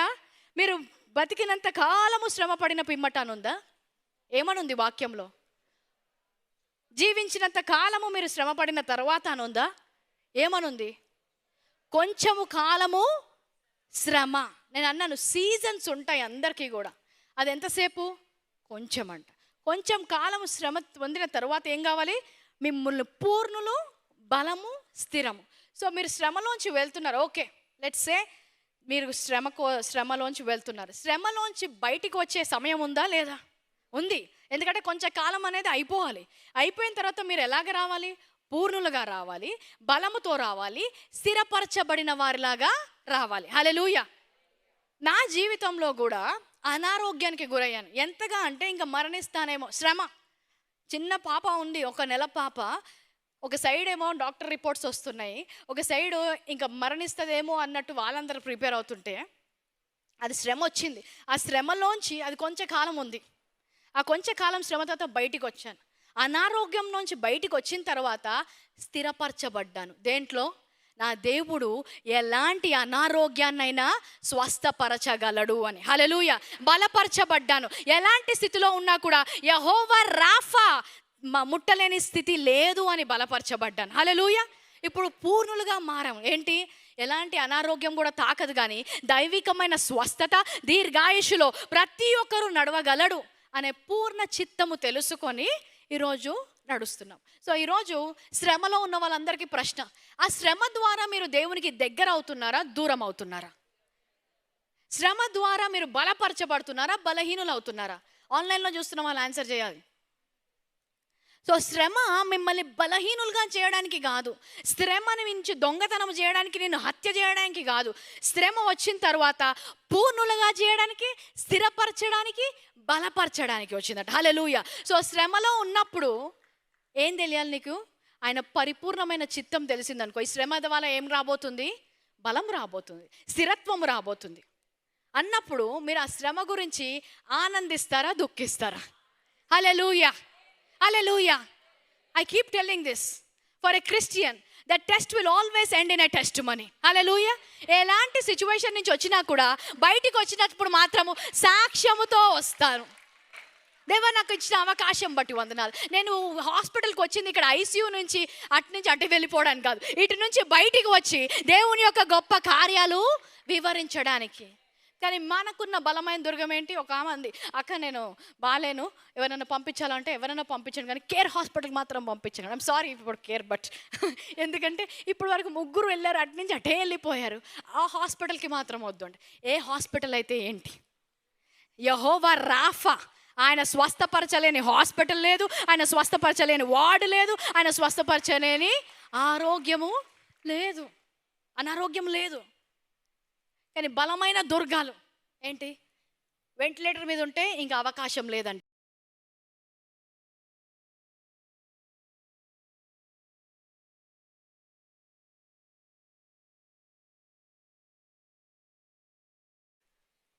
మళ్ళీ దేవుడు పరిపూర్ణులుగా దేవుణ్ణి ఆరాధిస్తున్నారు. హల్లెలూయా.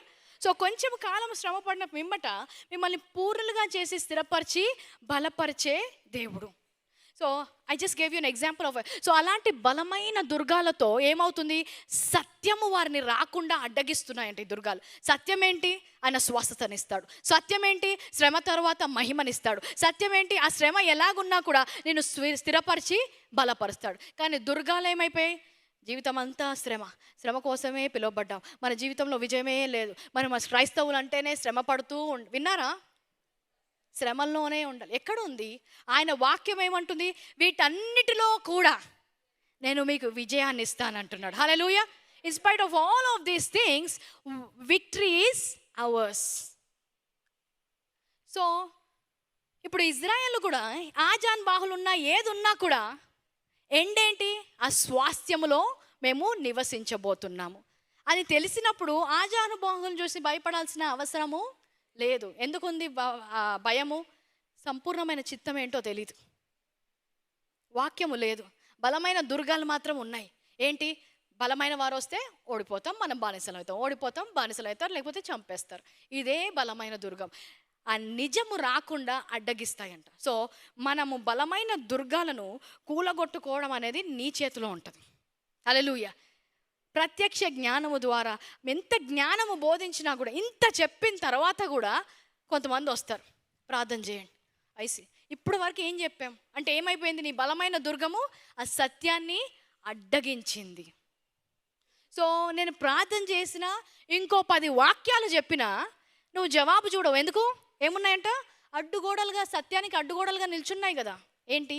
బలమైన దుర్గాలు.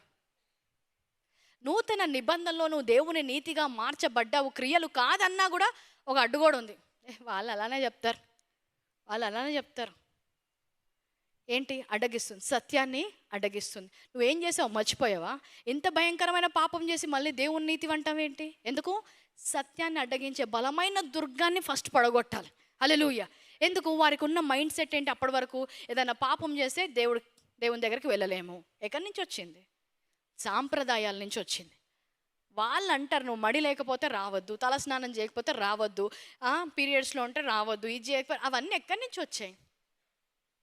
అవన్నీ బలమైన దుర్గాలుగా నా అమ్మమ్మకి పాస్ చేసి, అమ్మకి పాస్ చేసి, అమ్మ నీ నెత్తిలోకి పాస్ చేసి నువ్వేం చేసావు? ఈ దుర్గాలన్నీ జనరేషనల్. ప్రతి ఒక్కరి జీవితంలో 3 టైప్స్ ఆఫ్ స్ట్రాంగ్ హోల్డ్స్ ఉంటాయి. ఒకటి పర్సనల్ స్ట్రాంగ్ హోల్డ్, ఒకటి జాగ్రఫికల్ స్ట్రాంగ్ హోల్డ్, ఒకటి జనరేషనల్ స్ట్రాంగ్ హోల్డ్. అంటే నీ సొంత బలమైన దుర్గాలు ఉంటాయి, నువ్వు పెరిగిన వాతావరణం బట్టి కొన్ని బలమైన దుర్గాలు ఉంటాయి, నువ్వు ఏ కుటుంబంలో నుంచి వచ్చావో దాన్ని బట్టి కొన్ని బలమైన దుర్గాలు ఉంటాయంట.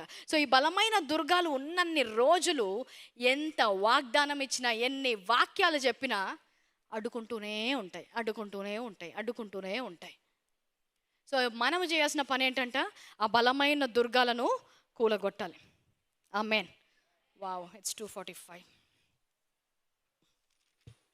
Okay, I'll quickly tell 3 points and then we will close. So ఒకసారి ఇజ్రాయెల్ని చూద్దాం. మా సంఖ్యాకాండం 13వ అధ్యాయం 20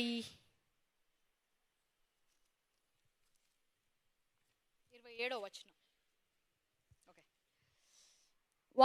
వారు అతనికి తెలియపరిచినది ఏమనగా, నీవు మమ్మను పంపిన దేశంనకు వెళ్ళితిమి, అది పాలు తేనెలు ప్రవహించు దేశమే, దాని పండ్లు ఇవి. అయితే ఆ దేశంలో నివసించు జనులు బలవంతులు, వారి పట్టణములు ప్రాకారము గలవి, అవి మిక్కిలి గొప్పవి. మరియు అక్కడ అనాకీయులు చూచితిమి, అమాలేకీయులు దక్షిణ దేశంలో నివసిస్తున్నారు, హిత్తీయులు, యోబేసులు, అమోరియులు కొండ దేశంలో నివసిస్తున్నారు, సముద్రం యొద్దున యోర్దాను యొద్దున నదీ ప్రాంతంలో నివసించువారని చెప్పిరి. సో ఇక్కడ వారు వెళ్ళక ముందర స్పైస్ని పంపించాడంట దేవుడు అందులోకి, ఆ దేశం ఎలాగుంటుంది అని. వెళ్ళినప్పుడు వారు ఆ దేశం గురించి సమాచారం తెచ్చుకొని వచ్చారు. చాలా పెద్దగా ఉంది, చాలా మీరు చెప్పినట్టే కరెక్ట్గా ఉంది దేశం. ఏంటి, పాలు తేనెలు ప్రవహిస్తున్నారు. ఈ పండ్లు చూడండి, అంజురప్ప. మనం ఈ గ్రేప్స్ తెస్తే ఎలాగ తెస్తాం? గ్రేప్స్ పట్టుకుంటే ఎలాగ పట్టుకుంటాం మనం అందరం? వాళ్ళు ఎలాగ పట్టుకున్నారు? ఇక్కడ ఒకరు పట్టుకున్నారంటే అక్కడ ఒకరు పట్టుకున్నారంట. అంటే అంతగా ఫలించిన దేశం, మంచి దేశం చూసే దేవుడు పంపిస్తున్నాడు. కానీ అదంతా చూసిన తర్వాత వాళ్ళు ఏమంటున్నారు, అంతా బాగానే ఉంది, కానీ అక్కడ ఆజానుబాహులు ఉన్నారు. వారు put me the last verse of this 33వ వచనం. అక్కడ నెఫీలీలు సంబంధంలో అనాకు వంశపు నెఫీలీలను చూస్తేమి, మా దృష్టికి మేము మిడతల వలె ఉంటిమి, వారి దృష్టికి అట్లే ఉంటిమి. ఎలాగున్నారంటే వాళ్ళ ముందర మిడత మైండ్ సెట్ అనండి అందరూ. మిడత మైండ్ సెట్ ఉంది వీళ్ళకి.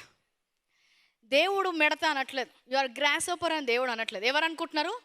మేము ఎలాగున్నాం వాళ్ళ ముందరని ఎవరు అనుకుంటున్నారు? మీరు అనుకున్నారు కాబట్టి ఇప్పుడు బాహులు కూడా మీ గురించి అలాగే అనుకుంటున్నారు. చూడండి, మిమ్మల్ని మీరు ఎలాగ చూసుకుంటారో దాని ప్రకారమే ఇతరులు కూడా మిమ్మల్ని చూస్తారు. How you see yourself is how others will see you. How you see yourself is how others will see you. So people will see you as you see yourself. నేను మిడత అంటే వాళ్ళు కూడా నిన్ను మిడతలాగే చూశారు. కానీ ఈ మిడత అనేది దేవుడు ఇచ్చిన ఐడెంటిటీ కాదు వాళ్ళకి. వాళ్ళ ఆలోచన, వాళ్ళ బలమైన దుర్గం ఏంటి? మొదటి నుంచి కూడా మేము బానిసలము, మేము మిడతలము, అదే ఉంది కాబట్టి అక్కడికి వెళ్ళగానే కూడా అదే కనిపించింది. 2 కొరింథీయులు 2వ అధ్యాయం 14వ వచనం. సో నువ్వు ఎక్కడికి వెళ్ళినా కూడా నీ నుంచి నీ ఆలోచన ఒక వాసనగా ఆ స్థలమంతా తెలిసిపోతుందంట.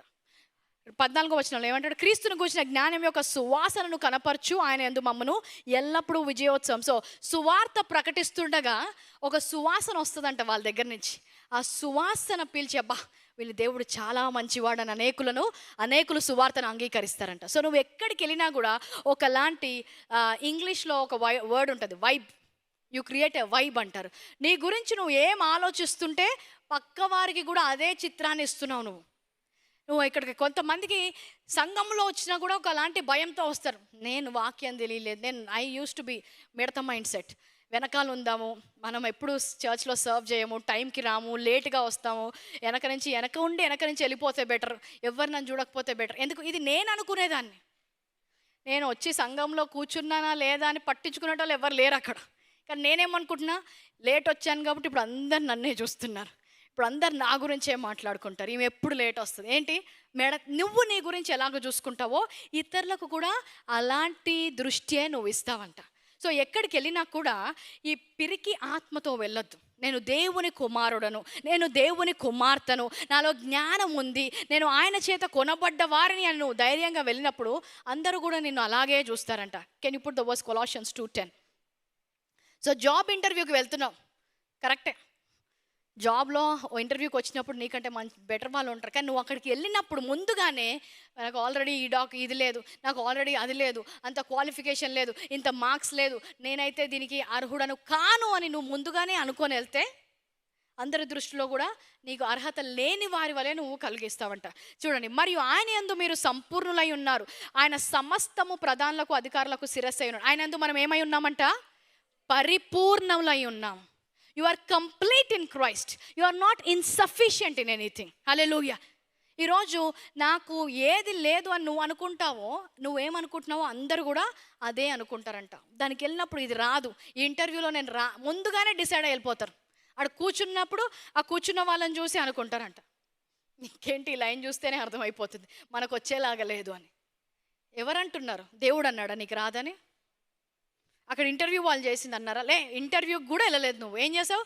ఆ లైన్ చూసే ఇంకా మనకు రాదు, వీసాలో చూసినప్పుడే ఇంకా మనకు రాదు అని. కానీ ఎప్పుడైతే ఒక ఉద్యోగం నీకు వచ్చి అందులోకి వెళ్తున్నప్పుడు నువ్వు ఎలాగెళ్ళాలి?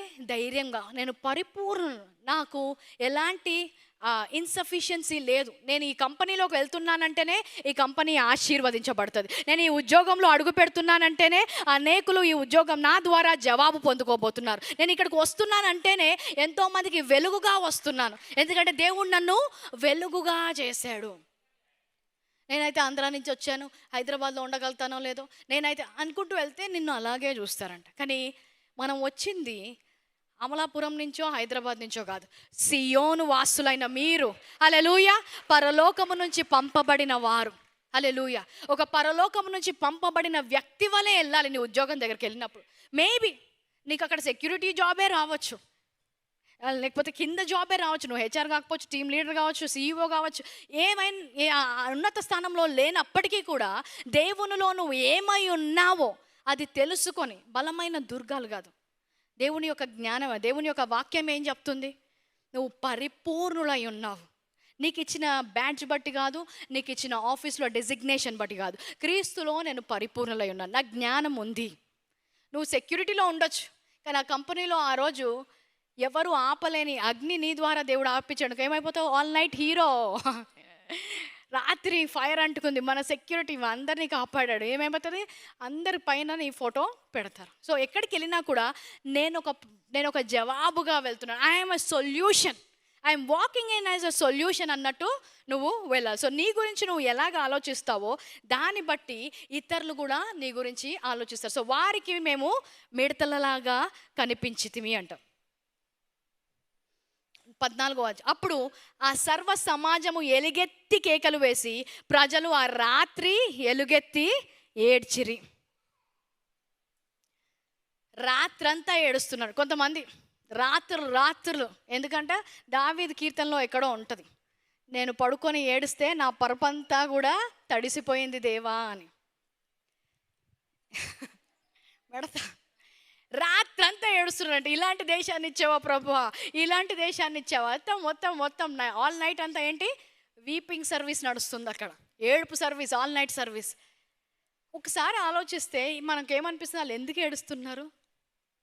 అజ్ఞానులు, మూర్ఖులు అనిపిస్తుందా లేదా మనకి? వాగ్దానం ఇచ్చాడు, అన్నీ చూసుకోవడానికి ఆయన ఉన్నాడు. ఎవరో ఏదో చెప్పిన దాన్ని బట్టి నువ్వు ఇప్పుడు రాత్రంతా నిద్రపోకుండా ఏడుస్తున్నావు. నేను నియమించుకున్నాను, నా ప్రియులుగా చేసుకున్నానని దేవుడు చెప్తుంటే ఎవడో ఏదో చెప్పాడు నీకు, ఎవరో టెక్స్ట్ పంపారు, ఎవరో పక్కింటోళ్ళు ఏదో అన్నందుకు ఇప్పుడు ఏంటంట? రాత్రంతా ఏడ్చుకుంటూ పరపంతా తడిసిపోవాలి ఇప్పుడు ఏడ్చేంత వరకు. సో ఇజ్రాయేళ్లకు కూడా వారికి దేవుని చిత్తం తెలియదు కాబట్టి వాళ్ళు ఏడుస్తున్నారు. నీ దేవుని చిత్తం తెలుసా? ఏంటి దేవుని చిత్తము? సమస్తము సమకూర్చిన దేవుడు నాకు మేలు కొరకే జరిగిస్తాడు. హల్లెలూయా. సో దేవుని చిత్తంలో ఉన్నావా లేవా అని తెలిసినప్పుడు నువ్వు రాత్రంతా పరుపు తడుపుకుంటూ ఏడ్చాల్సిన అవసరం లేదు. ఏడిస్తే కూడా దానికి ఏం ఫలితం ఉండదు, అది మూర్ఖత అంటారు అంతే. అది విజ్ఞాపన ప్రార్థనగా ఉండదు. ఏడ్చేయడానికి సమయం ఉంది, విజ్ఞాపన చేయడానికి సమయం ఉంది, దేవుడి నుంచి పొందుకొని పోట్లాడి పొందుకునే సమయం కూడా ఉంది. కానీ ఇది ఆ సమయము కాదు. సో వాక్యము తెలుసుకున్నప్పుడు ఏమవుతుంది? దేవుడి కొరకు, దేవుడు నీకు ఇచ్చిన చిత్తము తెలుసుకున్నప్పుడు అనవసరమైన విషయాల గురించి ఏడవాల్సిన అవసరం లేదు నువ్వు. హల్లెలూయా. కొంతమంది దే గివ్ అప్ ఈజీలీ. అంత చేసిన తర్వాత వీళ్ళు ఎవరు? సముద్రాన్ని పాయలు చేసి వచ్చిన వాళ్ళు. వీరి ముందర ఫరో రథ చక్రాలే మునిగిపోయాయంట, అంత గొప్పవారు వీళ్ళు. నిజంగా జరిగింది. I think very few years వెళ్ళి అక్కడ archaeologist they went and tested the Red Sea. వాళ్ళకి అక్కడ ఎముకలు దొరికాయంట, ఫరో రథ చక్రాలు దొరికాయంట. సో ఇదేం కథ కాదు, దేవుడు శక్తివంతుడు, దేవుడు నిజంగా ఉన్నాడు, దేవుడు బలమైన కార్యాలు చేయగలవాడు. వారి కళ్ళ ముందే ఒక సైన్యాన్ని ఎంతసేపట్లో ముంచేశాడు దేవుడు? కొన్ని రోజులు పట్టిందా? లేదు. ఒక్కసారి సముద్రం మూయబడగానే అక్కడ ఉన్న వాళ్ళందరూ ఒకేసారి పోయారంట. మరి తెలుసు కదా నీ దేవుడు ఎంత శక్తివంతుడో. మరి ఇప్పుడు ఆజానుబాహులను చేయలేడా? రాత్రంతా ఎందుకు ఏడుస్తున్నావు నువ్వు? నువ్వు ఇంకా పాపంలో ఉన్నప్పుడే నిన్ను ప్రేమించిన దేవుడు అంట. ఇప్పుడు నిన్ను వదిలేశాడని ఎందుకు ఏడుస్తున్నావు? చూడలేదా నేను ఎక్కడి నుంచి తీసుకొచ్చాడు? ఎలాంటి కుటుంబంలోంచి వచ్చావు? ఎలాంటి పరిస్థితిలో నిన్ను రక్షించుకున్నాడు? ఎలాంటి పరిస్థితిలో నీకు స్వస్థతనిచ్చాడు? ఎలాంటి పరిస్థితిలో నేను నిలబెట్టాడు? అవన్నీ చూసావు. మళ్ళీ ఇప్పుడు ఏంటంట, నైట్ కాగానే ట్యాప్ ఓపెన్. అలవాటైపోయింది. ఎందుకు? దేవుని చిత్తం ఏంటో తెలియట్లేదు. ప్రతిసారి రాగానే మళ్ళీ అదే బ్యాక్ మిడత మెంటాలిటీతో మేము మిడతలము, ఇక్కడికి ఎందుకు తీసుకొచ్చావు? ఇంకా అన్నిటికంటే భయంకరం ఏంటంటే, ఒక్కసారి వాళ్ళ ప్రార్థన వినండి ఇక్కడ. మరియు ఇజ్రాయేలు మోషే అహరోనుపై సనుగుకొనరు. ఇప్పుడు ఎవరు పాస్టర్ల మీద ఏడుచుకుంటారంట.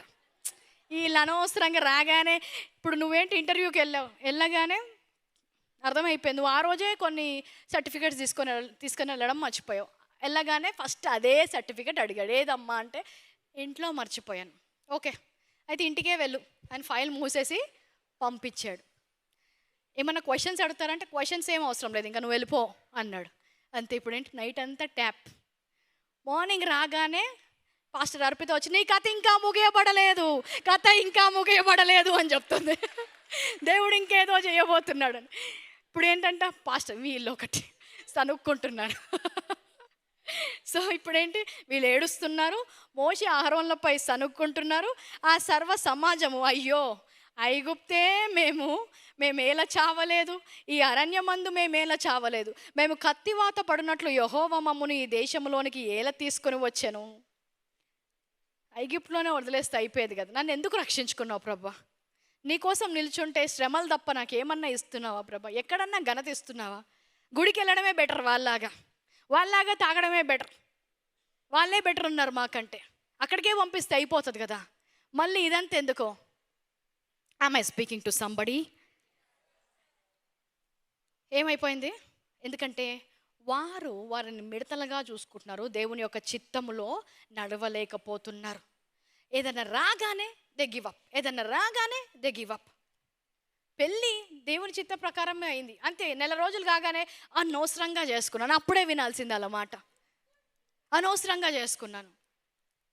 ఎప్పుడు కూడా బెదిరించొద్దు. వివాహంలో ఉన్న వారికి ఒక చిన్న టిప్, బెదిరించకండి. Don't threaten. నేను వెళ్ళిపోతా, సూట్ కేసు చదవడానికి రెడీ, ఎప్పుడు ప్యాక్డ్, నేను వెళ్ళిపోతా.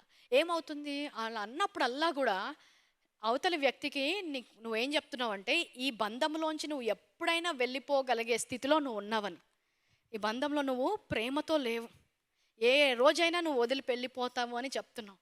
సో నువ్వు అది అనుభవిస్తావు. So don't threaten. ఏదైనా రాగానే, ఒక వ్యక్తి మన సంఘానికి వచ్చారు, హిందూ కుటుంబం నుంచి వచ్చింది, యాక్చువల్గా నాస్తికురాలుగా మారింది, దేవుడే లేదనుకుంది, అనేకమైన చోట్లోకి వెళ్ళింది, ఎక్కడా కూడా రిజల్ట్స్ చూడలేదు. వాళ్ళ ఫ్రెండ్ ఒక అమ్మాయి మన చర్చికి తీసుకొచ్చింది, ఉమెన్స్ మీట్కి. వచ్చినప్పుడు ఆమె జీవితంలో అన్నీ కూడా నెగిటివ్గా, చాలా ధనం ఉంది, ఆర్ఫెన్ కానీ ధనం ఉంది, కానీ బిడ్డలు లేరు, ఏది లేదు. వచ్చిన 3 నెలలకే గర్భవతి అయింది, కుమారునికి అన్నది. తర్వాత ఏదైతే కోల్పోయిందో అవన్నీ తిరిగి ఇవ్వబడ్డాయి, రిలేషన్షిప్స్ అన్నీ, స్ట్రక్చర్ అన్నీ మంచిగా అయ్యాయి.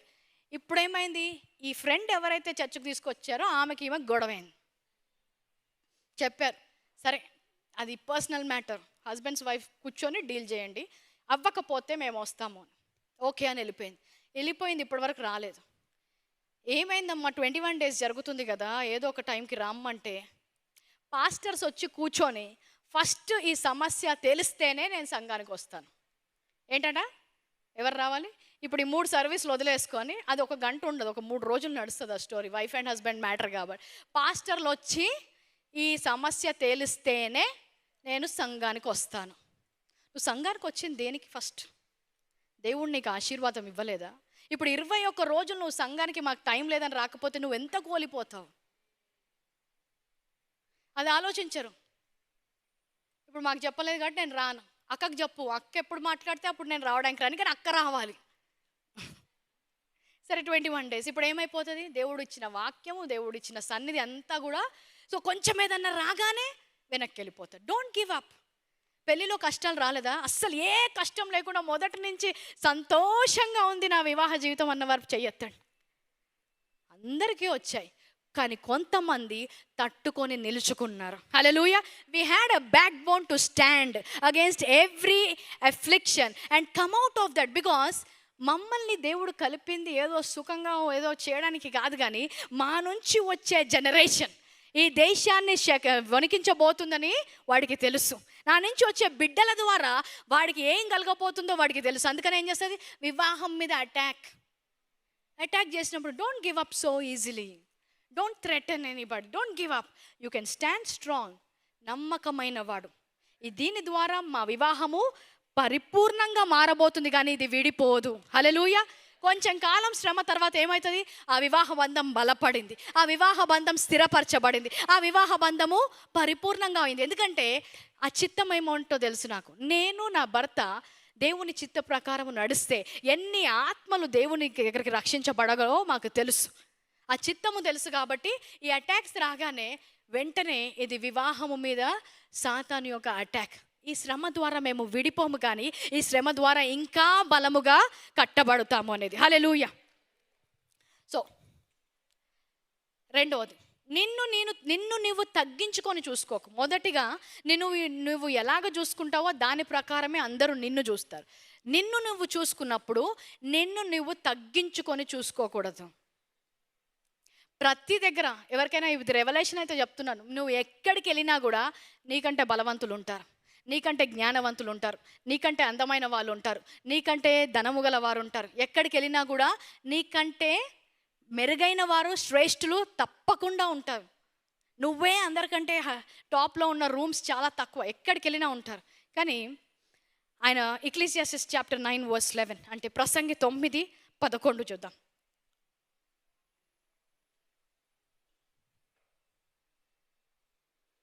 మరియు ఆలోచింపగా సూర్యుని కింద జరుగుచున్నది నాకు తెలియబడదు. వడిగలవారు పరుగులో గెలవరు, బలము గలవారు యుద్ధమునందు విజయమునొందరు, జ్ఞానము గలవారికి అన్నము దొరకదు, బుద్ధిమంతులగుట వలన ఐశ్వర్యము కలగదు, తెలివి గలవారికి అనుగ్రహము దొరకదు. ఇవన్నీ అదృష్టం చేతనే కాల వశము చేతనే అందరికీ కలుగుచున్నావంట.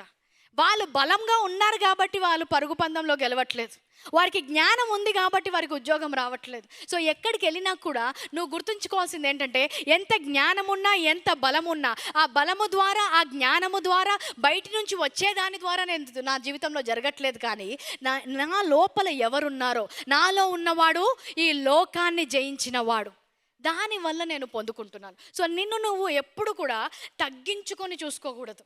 ఎందుకంటే నిన్ను నువ్వు తగ్గించుకుంటే నీ లోపల ఉన్న వారిని కూడా తగ్గిస్తున్నావు. నువ్వు తగ్గించుకుంటే ఏమవుతుంది, నీ లోపల ఉన్నవాడు ఈ లోకంలో ఉన్న వాటికంటే గొప్పవాడు అనట్లేడు. ఈ లోపల ఉన్నవాడు బలహీనుడు, ఆ పరిస్థితి బలమైనది అని చెప్తున్నావంట. అది నిజమా? అది నిజమా? హలో చెయ్యేసుకొని చెప్పండి. నాలో ఉన్నవాడు ఈ లోకంలో ఉన్న ప్రతి పరిస్థితి కంటే బలమైన వాడు, ఈ లోకాన్ని జయించిన వాడు. అందుకని అన్నిటిలో నేను జయాన్ని చూస్తాను. Hallelujah. Amen, amen, amen. So first thing, don't look at the way you see yourself is how people see you. Second thing, don't be intimidated. నిన్ను నువ్వు తగ్గించుకొని చూసుకోవద్దు. మూడవది, ఆఖరిగా నీ దేవుణ్ణి నువ్వు చూడగలగాలి. ఆ సమయంలో నిన్ను నువ్వు తగ్గించుకొని చూసుకోవడం మాత్రమే కాదు, కానీ నీ దేవుణ్ణి నువ్వు చూడగలగాలి. ద్వితీయోపదేశకాండం 20:1 ద్వితీయోపదేశకాండం 20:1. నీవు నీ శత్రువులతో యుద్ధమునకు పోయి గుర్రములను రథములను మీకంటే విస్తారమైన జనమును చూచినప్పుడు వారికి భయపడవద్దు. అందరూ భయపడవద్దు అని చెప్పండి. ఐగుప్తు దేశంలో నుండి నిన్ను రప్పించిన నీ దేవుడైన యెహోవా నీకు తోడై ఉన్నాడు అని చెప్పండి. అంతేకాదు, మీరు యుద్ధమునకు సమీపించినప్పుడు యాజకుడు దగ్గరకు వచ్చి ప్రజలతో ఇలాగు చెప్పవలెను. అంటే నేనే, ఇజ్రాయేల్లారా వినుడి, నేడు మీరు మీ శత్రువులతో యుద్ధము చేయుటకు సమీపించుచున్నారు. మీ హృదయములను జంకనీయకుడి, భయపడకుడి, వనకకుడి, వారి ముఖము చూచి బెదరకుడి. మీ కొరకు మీ శత్రువులతో యుద్ధము చేసి మిమ్మల్ని రక్షించువాడు మీ దేవుడైన యెహోవాయే. హల్లెలూయా. ఏం చెప్తున్నాడు? లెట్స్ రిపీట్ దిస్ ఆఫ్టర్ మీ. నేను భయపడను, నేను జంకను, నేను వనకను, నేను వారి ముఖము చూసి బెదరను. నా పక్షాన దేవుడు యుద్ధము చేస్తున్నాడు. హల్లెలూయా. ఇప్పటి వరకు వారితో వచ్చిన దేవుడు వాగ్దాన దేశంలో మీరు బోండి, నేను ఇక్కడ ఉండి చూస్తా అంటాడా? ఎక్కడ ఉంటాడు దేవుడు? ఇజ్రాయెల్ దేశంతో వాగ్దాన దేశంలోకి వెళ్తాడా? వెళ్తాడా? ఇప్పుడు వీళ్ళేమనుకుంటున్నారు, ఇక్కడ వరకు దాటించి ఇంక వదిలేస్తాడేమో. ఇప్పుడు మేము ఆజానుబాహుల్ని వాళ్ళ సొంత శక్తితో గెలిచారా ఐగుప్తులో? వారి సొంత శక్తితో అరణ్యములో వారు పోషించబడ్డారా? ఇంతవరకు తీసుకొచ్చిన దేవుడు నిన్ను ఇక్కడే వదిలిపెడతామని ఎలాగనుకుంటావు? ఇంకొకటి, ఇంతవరకు తీసుకొచ్చింది ఇక్కడికి ఆపేయడానికి కాదు, నిన్ను కొనసాగించే దేవుడు అంట. హల్లెలూయా. నీ కొరకు ఏదైతే దాచి ఉంచిందో అది నువ్వు పొందుకునే వరకు నీతోనే ఉండే దేవుడు. హల్లెలూయా. నూతన నిబంధనలో మనకున్న వాగ్దానం, నన్ను ఎన్నడూ విడువడు, ఎడబాయడు. సో నీకు ఇప్పుడు ధైర్యాన్ని ఇచ్చి ఇంటర్వ్యూకి వెళ్ళేటప్పటికి ఇంటర్వ్యూ రూమ్ బయట ఉంటాడా దేవుడు? ఎక్కడుంటాడు? నీతో కూర్చొని ఉంటాడు ఇంటర్వ్యూలో. హల్లెలూయా. సో బయట ప్రార్థన చేసుకున్నంత వరకు ధైర్యం ఉంటుంది. ఎంటర్ కావగానే చాలామంది నేనే ఎంటర్ అయ్యాను అనుకుంటారు. నీకంటే ముందే నీ దేవుడు ఎంటర్ అయ్యాడు. హల్లెలూయా. నీ నోట్లో ఆ మాటని ఆల్రెడీ ఉంచాడు. నువ్వు ఎక్కడికి వెళ్ళినా కూడా నీ ముందరే ఉంటాడు. ఆ వీసా ఇంటర్వ్యూ నువ్వు వెళ్ళక నీ ముందర వెళ్ళి ప్రతి పర్వతము గల స్థలాన్ని మెట్టగా చేస్తానంటున్నాడు. నువ్వు వెళ్ళక ముందే అక్కడికి వెళ్ళాడంట. హల్లెలూయా. నీ వివాహములోకి వెళ్ళక ముందే అక్కడ ఉంటాడు. గర్ల్స్, ఇన్లాస్ ఇంటికి ఫస్ట్ ఎవరు వెళ్తున్నారు? నువ్వు కాదు, నీ పేరెంట్స్. అక్కడ వరకు what you call in Telugu బిదాయి సాగనంపి నీ యొక్క తల్లిదండ్రులు అక్కడ వదిలేస్తారేమో, కానీ నీ దేవుడు వదిలేయట్లేదు. హల్లెలూయా. నీతో పాటు వస్తున్నాడు. అక్కడ నువ్వు రాకముందే, నువ్వు రావడానికి ముందరే అక్కడ నీకు కనికరము కటాక్షము కలిగేలాగా వారి మధ్యలో వారి కార్యము చేసే దేవుడు అంట. హల్లెలూయా. సో ఎక్కడికి వెళ్ళినా కూడా నీ దేవుణ్ణి చూడగలగాలి. సమస్య వచ్చినప్పుడు దేవుడు వదిలేశాడా? లేదు. నిన్ను నువ్వు దేవుని బిడ్డగా చూడాలి. అలాగే నీ దేవుడు నీకు తోడై ఉన్నట్టు చూడాలంట. రెవల్యూషన్స్ చాప్టర్ 3:7 ఏమంటాడంటే, ఎవరు మూయలేని ద్వారాలను నేను తెరుస్తానంట. అంటే నువ్వు ఆ ద్వారం వద్దకు రాకముందే అక్కడి నుంచి వస్తుంది నా బిడ్డ, ఈ ద్వారం ఎవరు మూసిపెట్టారు, తెరవండి అని తెరుస్తాడంట. హల్లెలూయా. అండ్ దేవుడు తెరిచినప్పుడు ఆ ద్వారము ఎవ్వరూ మూయలేరంట, ఆయన మూసినప్పుడు ఆ ద్వారము ఎవ్వరూ తెరవలేరంట. హల్లెలూయా. అంటే ఇంటర్వ్యూకి వెళ్తున్న వన్ స్పాట్ నీకే పెట్టాడు. ఆ స్పాట్ నువ్వు వెళ్ళగానే జాబ్ తీసుకుంటావు, అక్కడి నుంచి క్లోజ్. ఇంకా జాబ్స్ అన్నీ క్లోజ్, ఇంకా ఇంటర్వ్యూ అయిపోయింది, వెళ్ళిపోవచ్చు. ఎందుకంటే ఎవరి కోసం అయితే ఆ ఉద్యోగం ఉండిందో ఆ వ్యక్తి అందులోకి వచ్చేసాడు. కాబట్టి నీ దేవుడు నీ కోసం అంతగా పనిచేస్తున్నాడు. కానీ ఇజ్రాయేళ్ళు వారి దేవుడు వారితో వస్తున్నాడని చూడలేకపోయారు. ప్రతి యుద్ధం మేమే గెలవాలనుకో ఏం చేస్తారు? ఎరుకోలో యుద్ధం చేశారా? జస్ట్ అలా రౌండ్ వేసి వచ్చారు అంతే. నువ్వు జస్ట్ ఆఫీస్ చుట్టూ కారులో ఒక రౌండ్ వేసి వచ్చాయి, దేవుడు చేయాల్సింది చేస్తాడు. హల్లెలూయా. ఏం చేయాల్సిన అవసరం లేదు. ఆయన నాతో ఉన్నాడు, నేను బలహీనురాలను కాదు. హల్లెలూయా. సో నిన్ను నువ్వు మిడతగా చూసుకోవద్దు, నిన్ను నువ్వు తగ్గించుకోవద్దు. నిన్ను నువ్వు చూసుకుంటున్న సమయంలో నీలో ఉన్నవాడు అన్నిటినీ జయించిన వాడు అని నువ్వు చూడాలంట. హల్లెలూయా. వారికి పిహెచ్డీస్ ఉన్నాయి, వాళ్ళకి డిగ్రీస్ ఉన్నాయి, వాళ్ళకైతే అవి ఉన్నాయి. ఏముంటాయి ఏంటి? అంత పెద్ద యూనివర్సిటీలోనే అసలు ఆ యూనివర్సిటీ ఎలాగొచ్చింది ఉనికిలోకి? ఆయన మాట సెలవిస్తే ఈ సృష్టి వచ్చిందంట. ఆ మాట ద్వారా ఏ మాట అయితే పిహెచ్డీలను డిగ్రీలను సృష్టించిందో ఆ మాటే నీతో వస్తుంటే ఆ డిగ్రీస్ గురించి ఎందుకు ఆలోచించాలి? ఆ మాటే నీతో హాస్పిటల్లోకి వస్తుంటే దేని గురించి ఆలోచిస్తున్నావు? నీలో ఉన్నవాడు ఐసీయూలో నీతో ఉన్నాడు, నీలో ఉన్నవాడు రైల్వే స్టేషన్లో ఉన్నాడు, ఇంటర్వ్యూస్లో ఉన్నాడు, వివాహంలో ఉన్నాడు, ప్రతి పరిస్థితిలో కూడా నీతోనే ఉన్నాడు. ఉండడం మాత్రమే కాదు, వాటన్నిటికంటే కూడా పెద్ద దేవుడు, అలాగే వాటిని జయించిన దేవుడు అంట. హల్లెలూయా. ఎక్లెసియాస్టిస్, పుట్ దట్ వర్స్ అగైన్, ప్రసంగి 9:11. బడి గలవారు ఉంటే ఏంటి, బలము గలవారు ఉంటే ఏంటి, జ్ఞానవంతులు ఉంటే ఏంటి, బుద్ధివంతులు ఉంటే ఏంటి, ఐశ్వర్యవంతులు ఉంటే ఏంటి, తెలివి గలవారు ఉంటే ఏంటి? ప్రతిసారి అన్ని వారి కోసమే కాదు, నా కోసము దాచి ఉంచింది దేవుడు నాకే ఇస్తాడు. నీ కొరకు దాచి ఉంచిన మేలు ఎంతో గొప్పవి అంటున్నాడు. హల్లెలూయా. ఎంతగా వారు రెడీ అయ్యి వచ్చినా ఒక్కొక్కసారి ఇంటర్వ్యూలో మీరు వెళ్ళక ముందే వాళ్ళు ఇంగ్లీష్ చూసి భయం వేస్తుంది. అమ్మో వీడు ఇంత ఇంగ్లీష్ మాట్లాడుతున్నాడు, ఆపకుండా లలలల మనమేం సెలెక్ట్ అవుతాము అనుకుంటాం.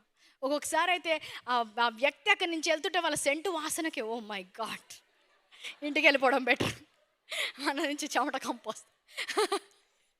ఏంటి చూస్తున్నావు? ఏం చూస్తున్నావు? వాళ్ళని చూస్తున్నావు. ఈరోజు ఎవరిని చూడాలి? దేవుణ్ణి చూడాలి. హల్లెలూయా. వారికి ఏముంటే ఏంటి, నాకైతే దేవుడు ఉన్నాడు. హల్లెలూయా. వాళ్ళకైతే డిగ్రీస్ ఉండొచ్చు, నాకైతే దేవుడు ఉన్నాడు. వాళ్ళకైతే వాళ్ళ తాతల ఆస్తు ఉండొచ్చు, నాకైతే నా దేవుడు ఉన్నాడు. వాళ్ళకైతే ఏదైనా ఉండొచ్చు, కానీ నాకు అన్నిటిని సృష్టించిన దేవాది దేవుడు ఉన్నాడు. హల్లెలూయా. హల్లెలూయా. బలవంతులైతే ఏంటి? నా బలము క్రీస్తే. జ్ఞానవంతులైతే ఏంటి? నా జ్ఞానము దేవుడే. హల్లెలూయా. సో నా దేవుడు నాతో ఉన్నాడని చెప్పండి. వారికి ఏమున్నా సరే నాకైతే, అందరూ చెప్పండి, నాకైతే నాకైతే నా దేవుడు ఉన్నాడు. సరిపోతుందా? అది చాలా. నా కృప నీకు చాలును. ఎలాంటి పరిస్థితుల్లో ఉన్నా ఏం చాలంట? నా కృప నీకు చాలును. కృప గల దేవుడు నాకున్నాడు. హల్లెలూయా. వారి అత్తగా వాళ్ళ తల్లి అయితే వాళ్ళకి 2 ఇచ్చేసి వెళ్ళింది. మా అత్త మాకేమి ఇవ్వకపోతే ఏంటి, నాకైతే ఎవరున్నారు? హల్లెలూయా. వారికి ఆస్తి ఉండొచ్చు, అంతస్తు ఉండొచ్చు, బలగం ఉండొచ్చు, నాకైతే నా దేవుడు ఉన్నాడు. హల్లెలూయా. నీకేం తక్కువ వాగ్దానాలు ఇవ్వలేదు దేవుడు. నిన్నేం కింద స్థానంలో ఉంచుతానని చెప్పలేదు దేవుడు. నీకే స్థానాన్ని ఇచ్చాడు? అప్పిచ్చేవాడిగా చేస్తాను. ఎవరికి అప్పిస్తావంట? నీ పక్కింటోడికి మాత్రమే కాదు, దేశములకు అప్పిచ్చేవారిగా నిన్ను చేస్తా అంటున్నాడు. హల్లెలూయా. వారికైతే లోన్ రావచ్చు, నాకైతే నా దేవుడు ఉన్నాడు. లోన్ శాంక్షన్ చేయడానికి నా దగ్గర డాక్యుమెంట్స్ లేవు, నాకు ఇన్కమ్ ట్యాక్స్ సరిపోవట్లేదు, నా ఇన్కమ్ సరిపోవట్లేదు, పర్వాలేదు, నాకైతే హల్లెలూయా. హల్లెలూయా. వారికైతే బంగారం ఉంది, వాళ్ళ తల్లి బంగారం అంతా కుదబెట్టి చేసుకున్నారు. మరి నాకు, నీకైతే ఎవరున్నారు? హల్లెలూయా. వారికైతే డబ్బు ఉంది, ఎంత డబ్బన్నా పోసి వాళ్ళు బ్రతికించుకుంటారు హాస్పిటల్స్కి వెళ్తే. మరి నీకు, నాకైతే హల్లెలూయా. అందరూ చెప్పండి, నాకైతే. లేచి నిల్చుందాం అందరం కూడా. నాకైతే నా దేవుడు ఉన్నాడు, నాకైతే నా దేవుడు ఉన్నాడు, అది చాలు. అన్నిట్లో కూడా ఆయన నీ యుద్ధాలను జయిస్తాడంట. కానీ దానికంటే ముందు నీకున్న యుద్ధం ఏంటి? బలమైన దుర్గాలను పడగొట్టాలి. ఈరోజు ఇంత జ్ఞానము, శక్తి, సత్యము గల వాక్కు నువ్వు అంగీకరించలేకపోవడం అంటే బలమైన దుర్గం ఉన్నట్టు.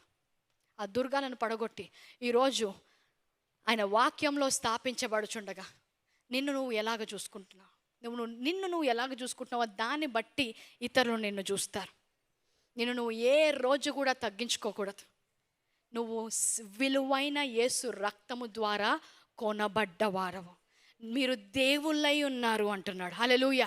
మీరు కొనబడి ఉన్నారు, మీరు విమోచింపబడి ఉన్నారు, మీరు దేవుని యొక్క కుటుంబముతో జతపరచవారై ఉన్నారు, మీరు క్రీస్తుతో సమవారసులై ఉన్నారు, మీరు అన్నిటికీ పై స్థానములో కూర్చొని ఉన్నారు. మీరు విడవబడ్డవారు కాదు, కొనబడ్డవారు.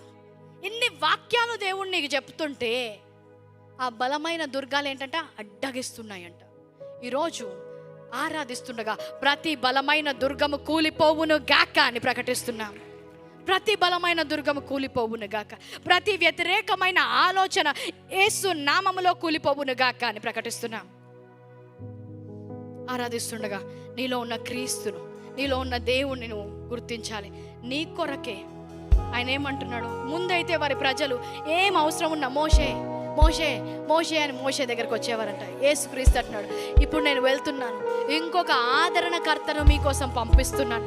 ఆయన నిన్ను వదిలిపెట్టే వాడు కాదు, నిన్ను విడిచిపెట్టే వాడు కాదు, నీకు ఆదరణ కలిగించేవాడు, నిన్ను నడిపించేవాడు, నిన్ను సత్యములోకి నడిపించేవాడు. ఎలాంటి స్థితిలో ఉన్నా కూడా నీతోనే నడిచి నీకు బలాన్ని ఇచ్చేవాడు, నీకు జ్ఞానాన్ని ఇచ్చేవాడు.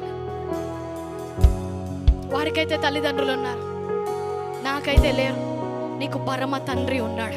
హల్లెలూయా. తల్లిలా లాలించే దేవుడు ఉన్నాడు, తండ్రిగా రక్షించే దేవుడు ఉన్నాడు. వారికి ఏమున్నాయో మనకు తెలియదు, కానీ నాకైతే దేవుడు ఉన్నాడన్న వారి చేతులెత్తి దేవుణ్ణి ఆరాధిస్తామండి.